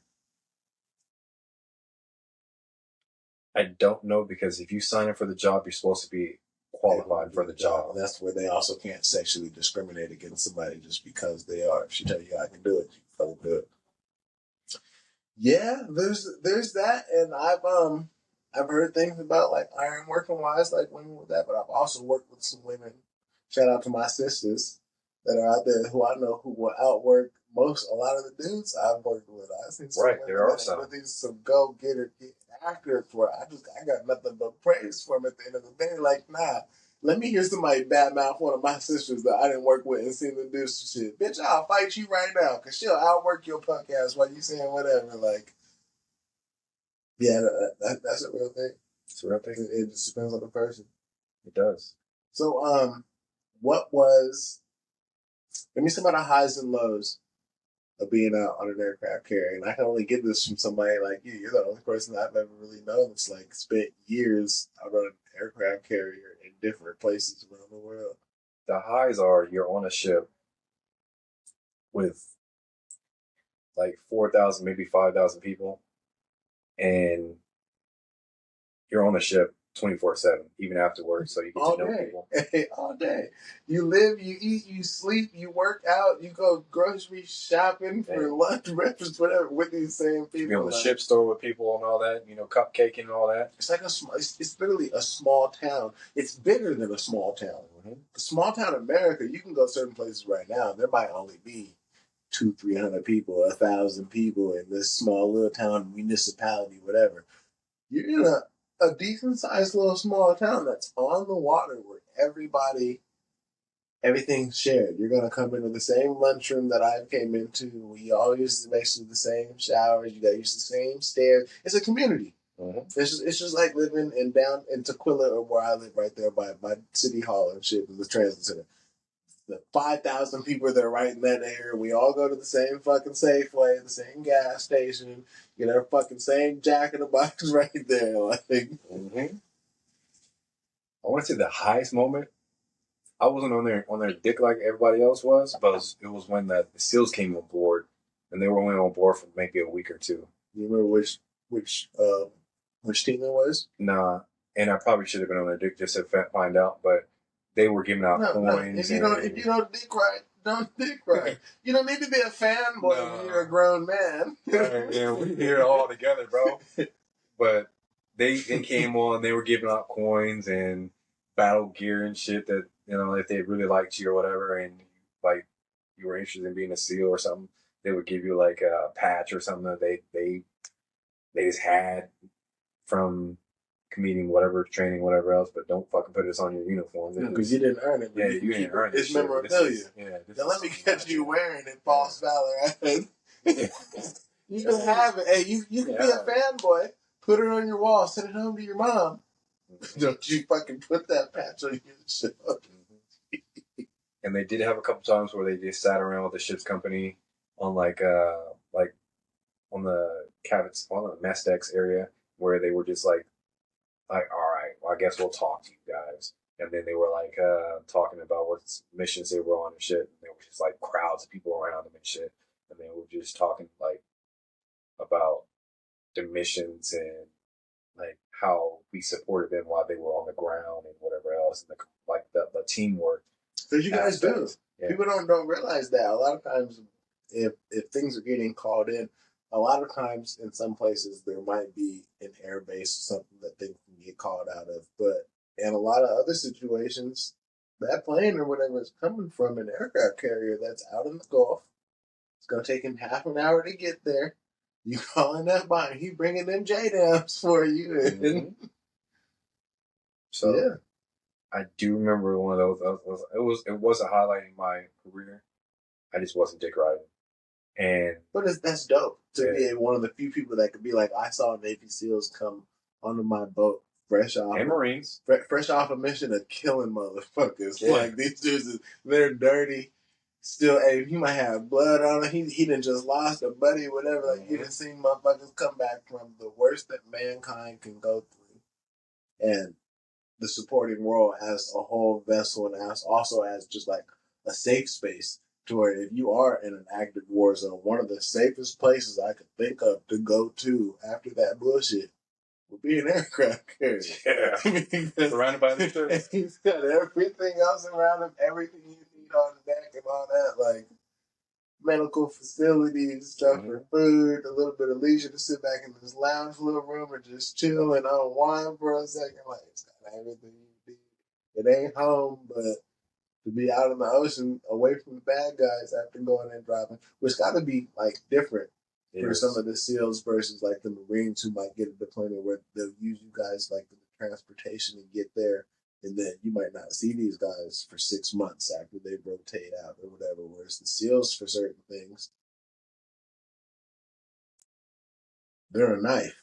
It's not just that spear that you're poking in or whatever. It's a hi-yah here and come back, and a hi-yah here and come back, and yeah.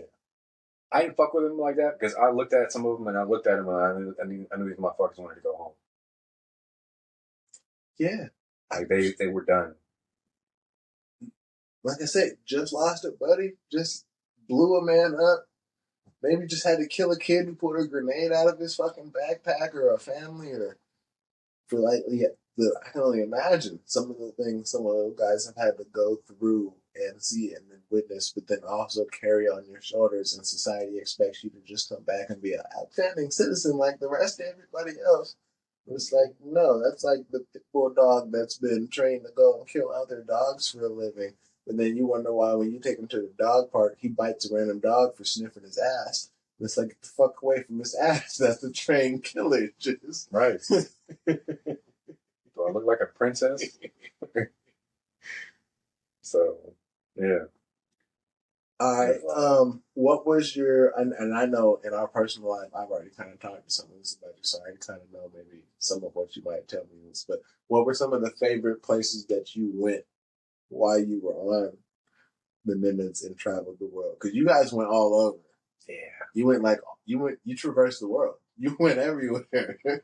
I can't think of, like, you hit all seven oceans and seas and shit, right? Like, you've been everywhere, except for maybe like the Arctic. Right. Close though. Probably the Arctic Ocean for sure. But I want to say my favorite place still was. It wasn't even Thailand. It was like some island off of Thailand. I forgot what it was called. It was not Phuket or something. But I forgot what the fuck it was. Southeast Asia, though. Yeah, it was some Southeast Asia place. We was there for 4 days, man. But I want to say I had the best drinking experience and the best beach experience I ever had in my life. There's no beach that's better than a Thailand beach. Like, you got Thai girls everywhere. You got fucking drinks. You got strippers. You got whatever else. And then when they get off of work, they're everywhere. And then like these motherfuckers live here, and they like they're like skilled. Like I think I have one thing still from Thailand. I gotta find it. It was the ashtray with the woman with her legs spread like this, and yeah, black one. Yeah, I still need to find where the fuck I put that. You did have that one, but yeah. But that was the one thing I bought from there that I still had kept throughout the years. And then I think I gave it to my dad, and I gave it to somebody else. Or my dad, I don't know. And then my dad lost it or some shit, or he gave it to somebody else. I don't know. But I don't think he understood what sentimental value that had for me. And then, like, they were like crafty. Like, they can make shoes, they can make, like, suits, whatever. Like, very resourceful people that can take whatever they have that has came to that part of the world and make whatever from it to make whatever. And it's street vendors. They look like regular people, but they'll fashion you up some shit quick, and they'll be like, "Yo, can you fit this? Can we? Oh, we'll hem it for you right now, and whatever else." And it's like tailor on demand, man, on the side of the street. Just get dapper it down, suit me up, man. Need your boot shine, whatever else. Like, bro, they were like straight up like, there's nobody. Like, Americans are fucking lazy compared to them, because these motherfuckers are out there hungry, and they're like, if we can get $5 from you, $20 from you, from selling you a beer to fucking watching a ping pong show. I watched a ping pong show, bro. That shit crazy. Hey, but nah, I would pay to see that. I'm a Forrest Gump fan and other shit. I'm in a third world country. You playing ping pong? Here's $5. Who gonna win? Dog. Yeah, the ping pong show is. Oh no! If not, I don't. So ping pong show, dog. If you ain't talking about Olympic ping pong, I don't know what you're talking about. Nah, dog. What the fuck is a ping pong? So there's multiple girls, but they do it in like it's your turn. So they put a bunch of stuff in their pussies, and then you don't know that's in their pussies, and then they pop them out, right? And then they do a show, and they put stuff in their pussies that isn't a ping pong, ball or whatever, and sometimes it is a ping pong ball, but they just like put different stuff in there in sequence, and then they push stuff out in a different sequence. And I'm like, bro. So she put lettuce, cucumber, tomato, but then pushed out cucumber, tomato, lettuce? Yeah. Nigga. Ping pong. I need to go to Thailand. Man, I'm telling you. There's some shit out there. I ain't ever, boy, I'm thinking, Mm. fucking ping pong back and forth. Oranges, apple, whatever. I don't want a bitter shit. It all go in there. If it's in an orange slice, you taking a whole mandarin and putting it? No. No. I can drive a truck in that thing. It was worth the show. How much was the show? I can't even remember. I think I only paid for beers. It's worth the show. Like, I think I just came in there because I heard they were doing ping pong shows. The beers and that stuff. They had some weird shit. But once again, they're Asian. And so they had like a bunch of like snakes and shit in bottles and whatever else. Who is this where you had that drink that you had? Yeah.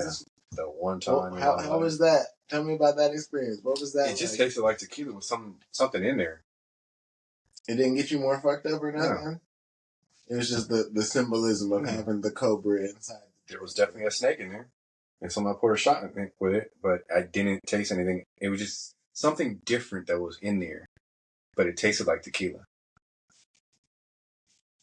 Like a rice wine or something that had been aged or something. Yeah, it just tasted different. I had a snake in it, nigga. Yeah, I'm sure it did. Put my snake in some water for a month and then give it to you. You're like, this water tastes different. Dead snake too. Yeah. So, shit.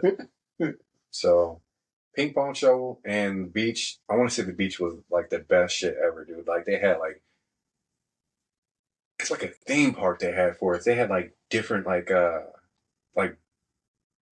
slides and shit in the ocean, and like bouncy ball, like bouncy float up shit that you can just bounce on the ocean and all kinds of shit, dude. And I was like, so I did all that. Went to a strip club. You go to a strip club in Thailand, nigga? I got pulled out of the strip club because I wanted to stay there. I was with my girl De Janeiro. She was for residency. My battle buddies were De Janeiro and I don't know if it was Jordan at the time, but I knew I went with two different people, and I walked into a strip club because I wanted to see what the strip clubs were like. It was just a bunch of poles, but it was like sardines of Asians. Just like, hello? Like all of them. They all like, there's either pasties or little bikinis, but they all had like different types of bodies and whatever else. And there had to have been more than 30 of them in there, just walking around. There had to be more than 30. Did you have a problem with them Thai lady boys out there? You can see them. Like it wasn't as good as it is now. Their surgeries are now, but you could see them. You could tell like that's a dude.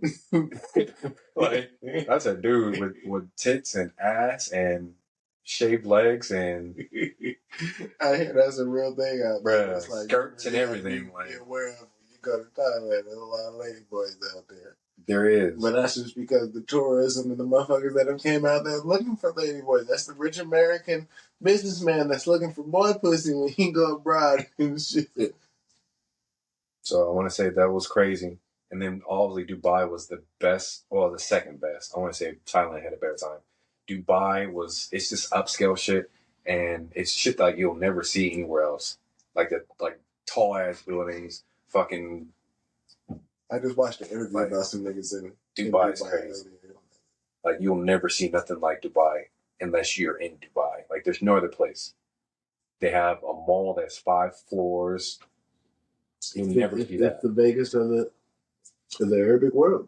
They had an indoor snowboard skiing resort. Boy, I watched the thing on that years ago on how they got like the artificial snow machine that blow out fake snow all day. You in the desert. It's 100 degrees outside, but you can go in there and put your shit on. Make sure you get gloves. It's cold as fuck. You went in there? Yeah. You do ski on it? I snowboarded. On it? And I didn't get the You been right snowboarding before? Yeah. I've never been snowboarding, dog. I'm kind of jealous because you just told me you been. Not only have you been snowboarding, nigga, we from the Tacoma. This nigga been snowboarding in Dubai. Yes. Yes.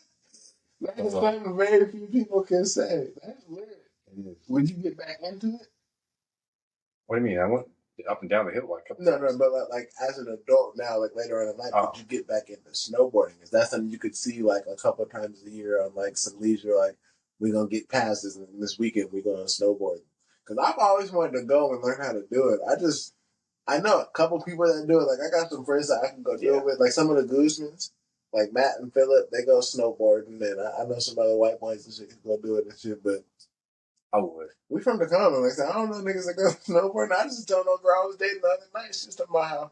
No, I was telling Naomi because Naomi used to ski, and I was like, yeah, I ain't never did none of that kind of shit. I ain't never been on no skis, no snowboard. I want to go snowshoeing and all that shit. Like it's cool. I fucks with it. Just make sure you have gloves because when you have to like change direction, change direction, and like you're going downhill, so it's not like you're going straight. So your body's already like kind of like you're not going straight, and if you're going downhill at that speed, you do want to fucking have something you can touch. You make those sharp turns to at least. Yeah, like you got bare fingers. You got bloody fingers by the time you done. This shit's fucked. This shit hurts. So. You learned your lesson. You didn't have no gloves. I had no gloves. You was that American out there. Just everybody was looking at you too, like, honey, you have no gloves. Like, they did. Trying to cheat. He just didn't know no better. They didn't know that nigga from Tacoma. Right.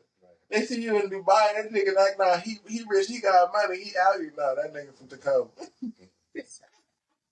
How long were you in Dubai for? I think we were there for a week, and then we came back for another week. And during that week, you were able to just like go do your own thing. Yeah, you just take a cab to the city, and then you do your own thing. But they also had like this. They really take care of us. So on our port, we had like 5 different bars, a couple different boutiques and shit that if you wanted to buy clothes or whatever else that were like upscale shit for Gucci, Louis, Prada, all that shit, purses, whatever fuck you want.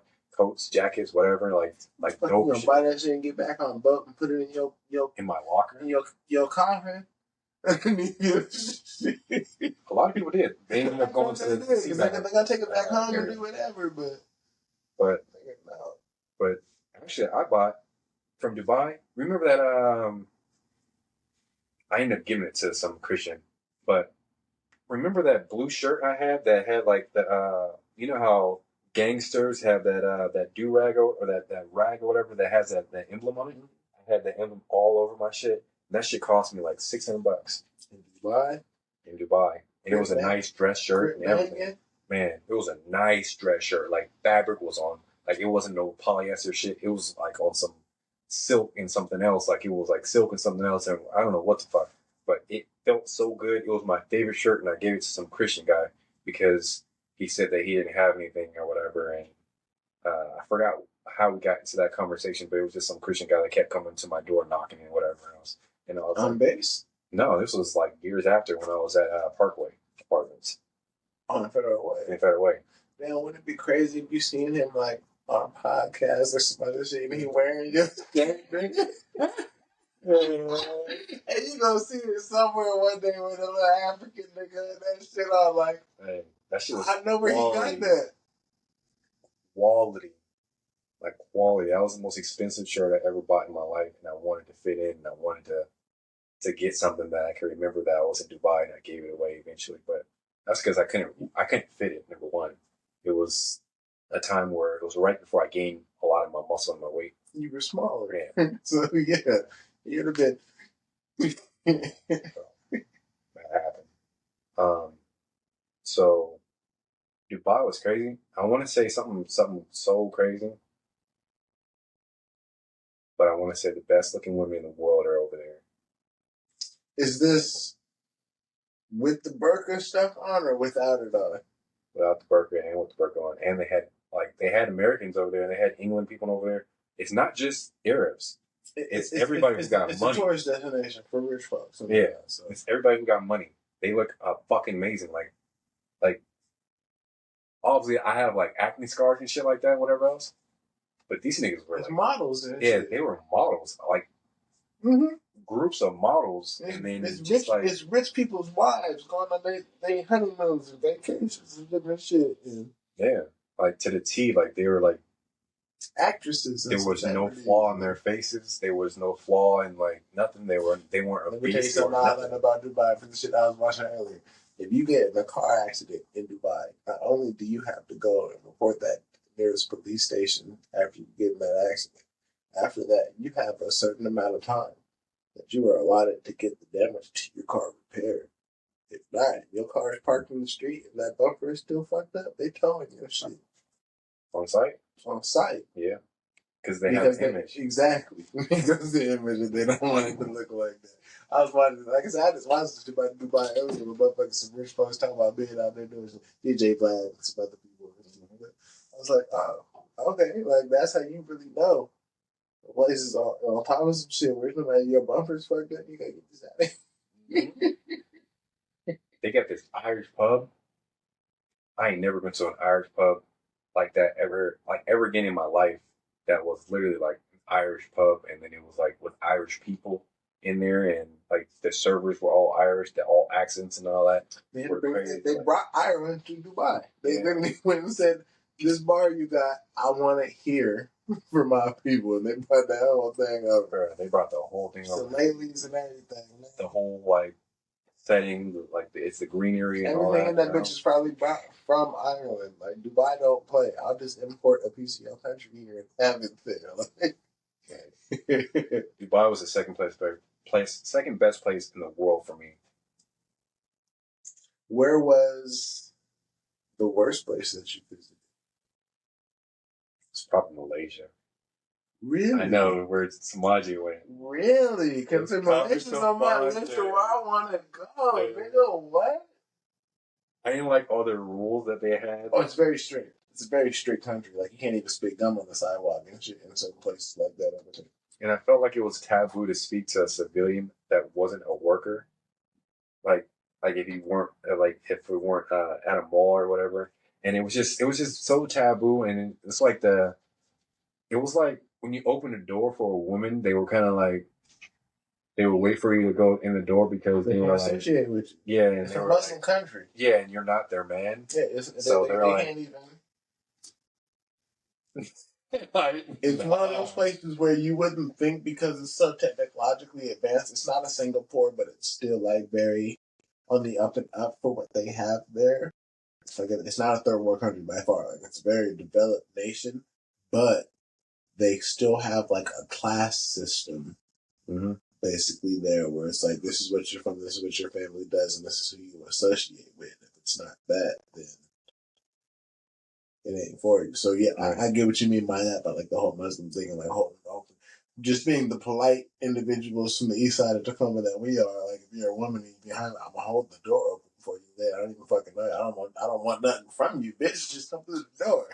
But in some places, yeah, I just was watching something else. We were talking about same thing with Vlad talking about flying somewhere and how like Hasidic Jews, they're not allowed to associate with like women that aren't their wives. So he said he was sitting at the window seat, his wife was in the middle, and the Jewish guy was on the far seat. And so they had an interpreter come and try to ask him to switch seats with his wife so he wouldn't be next to the woman. He's like, fuck you, I'm not changing my seat so you can feel comfortable for whatever. Mm-hmm. But it was like one of those things you got to realize around the world, other places, yeah. Some people, it's not. He said he got asked 4 times. Yeah. I'm surprised he didn't stop asking. like I said, multiple motherfuckers came and asked to do that. And that's one of the things where also, like I said, just me trying to culture myself and be aware of the world I was seeing just last night, looking at stuff like, oh yeah, you got to be aware. Now, I'm not saying you have to accommodate everybody for their own specific beliefs and whatnot, but you have to also be aware when you go places. Some people who might be from a different part of the world who's meeting up where you're at too, they grew up completely different. They view things way different. He won't even touch your wife, shake her hand, don't want nothing to do with her because that ain't his wife. Yeah, they're going crazy. It is. So Malaysia was on your The bottom worst tier. spot that we stopped. What made it to where you would say that out of all the places you've been? I want to say it was just. I want to say the ride in. It just looked like it was slums, and then we went to the city. Then everybody acted like they were like uppity and shit. And then the whole thing of me opening up a door for somebody, and then the food was good, but I don't think I had any good experiences other than shopping there. So like no human interaction with the actual locals, really. Mm-hmm.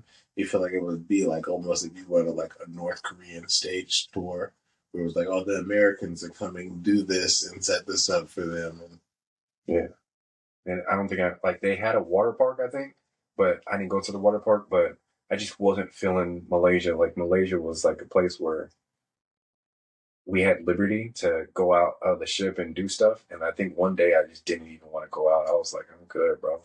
I'll eat some you ship's didn't food. feel welcome. Yeah. Like when you go to other countries and they're like, oh, Americans, like, what's up? Come spend some of that money with me and come hang out, come laugh with us and do it. Because they just want your money at the end of the day, but it still at least be hospitable and let's drink and eat and whatever.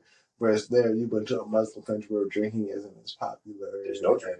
Dry stuff like dry that. country. Yeah, so shit like that. So you're not able to go. I could see how coming from the naval import culture that is in the Navy, where you're getting to work. That's what sailors is looking forward to. Yeah. Bitch, we've been out on this fucking boat for a month. We about to land. Like, let's fuck some shit and have some fun. And you get there and it just, hi, sir, how are you today? This is what we're doing. And you're like, bitch, where's the fun? Right. I want to say Malaysia was the only place I wouldn't revisit unless I was going there with just family just to hang out. But it would be never a place that I wanted to just hang out at. Go party and turn up and shit. It's not for that. It's not. Like Hong Kong, everywhere else was, but Malaysia was like, oh, I felt like I was in church the whole time. When you went to Hong Kong, it was still under British rule. Was it? Was it? That's what I'm asking you. Like, do you? That was 2009, 2010. I think it might have been. I had a good time. I'll tell you what. Let me look up real quick and see if I can see that. Hong Kong, something else. I'd go back to Hong Kong any year of my life. You must not have paid attention to what's happened there over the last. Oh, I know. China's been more strict about everything and censorship and whatever else, and they'll send you to jail for just about anything.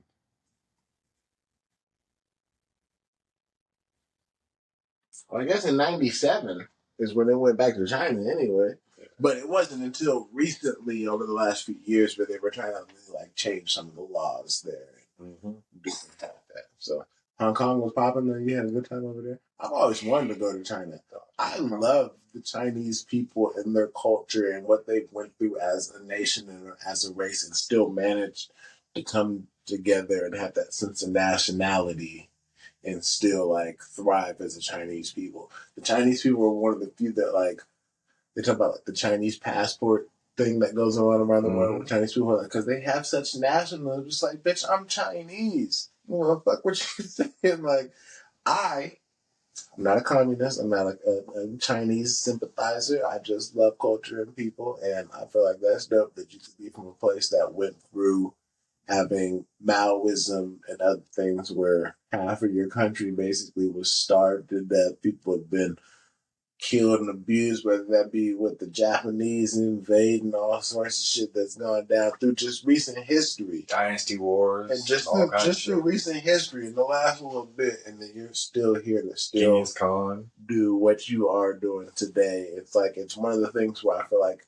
if the world was more taught on human culture and history, and if people were just proud of people for being people and surviving versus like, oh no, we're here and you guys are you and doing all that. Fuck that. Be happy that those people are still surviving and thriving and doing what they be happy that we're doing what we're doing. But I hate the adversity that politically goes on, because China and Russia are actually two places that have always been on my list that I wanted to travel to. Same. I always wanted to go to like Moscow and see the architecture there and eat different foods. I'm not saying I'm a Russian sympathizer, so I don't agree with none of the shit they got going on. But as a people and the hardships they've been through the Russian Revolution and the Bolsheviks and other things, and the Soviet Union, and just how all of the melting pot that Russia is, on how it's so many different federations and other places through Eurasia that were brought together. A lot of times people think of Russia and they're just thinking like the Putin Moscow thing or whatnot. You're not thinking about the Siberians, the Kazakhs, or other people that are all part of the Dagestani. And there's a lot of rich culture and places that are in there that have been around since biblical times and before, where those people aren't even, they may speak Russian now along with their native tongue, but they come from an older time in human history, and they have traditions and other things that like Dagestan. That was what interested me with Khabib so much. It wasn't necessarily the fact that he was such a tenacious fighter and a good ass wrestler and whatnot. We've all seen good wrestling. We can go watch footage of anybody mauling somebody else doing whatever. It was the hat in the culture. The hat is what made me actually look up, like, oh, well, what is Dagestan? Where they're from? Oh, it's hurting people from a mountainous region of this and that. Oh, they're Muslim now after this and that happened, or whatever. And it was the culture behind it that also gave me the reasoning into getting behind the Nurmagomedov team and what he had going on. It was the love he had with his father and different things, with just like culturally, it's what us, I guess, black people, we're kind of missing. Is some of that like home bonding and like the familia and other things that go on. So big facts, like a planet out of orbit. Really though, with the way we are with a lot of our people, and like I said, that's some of the things that drew me and draw me to those kind of places around the world, is the cultural aspect and the unity between it. I don't give a fuck about how they feel about a lot of other shit that don't pertain to me. I just want people to be good to people no matter where you are. Do that. Do that. Get you some. Get you some. Trying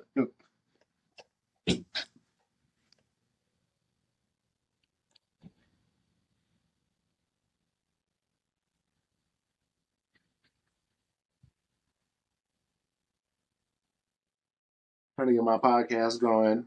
I've been it's a challenge. It's different. It's a little weird. I am my only employee. I do all the shooting. I take care of the lights. I take care of the editing. I take care of getting clips and footage done, all that. I'm trying. I'm working. But as you see, I like to sit down with my people, have a genuine, open conversation. It's the top of the West. We're going to keep going. I'm trying to get back in my mode. Plenty more to come. Stay tuned. My video editing is getting better. I'm a conversationalist, so I have no problem sitting down talking with people. I love history and just what makes people tick and what got us here where we are today. Thank you for tuning in. I've been at this for about 2 hours with my brother now. I think I am going to get ready to go smoke some more Mary Jane, chill with some of my family that's here for a little bit, and then possibly be going back home in a bit. But thank you for your time. Brother, believe it or not, we are at 2 hours. Goddamn. Nigga, yeah, hey, we gonna call that there for now, nigga.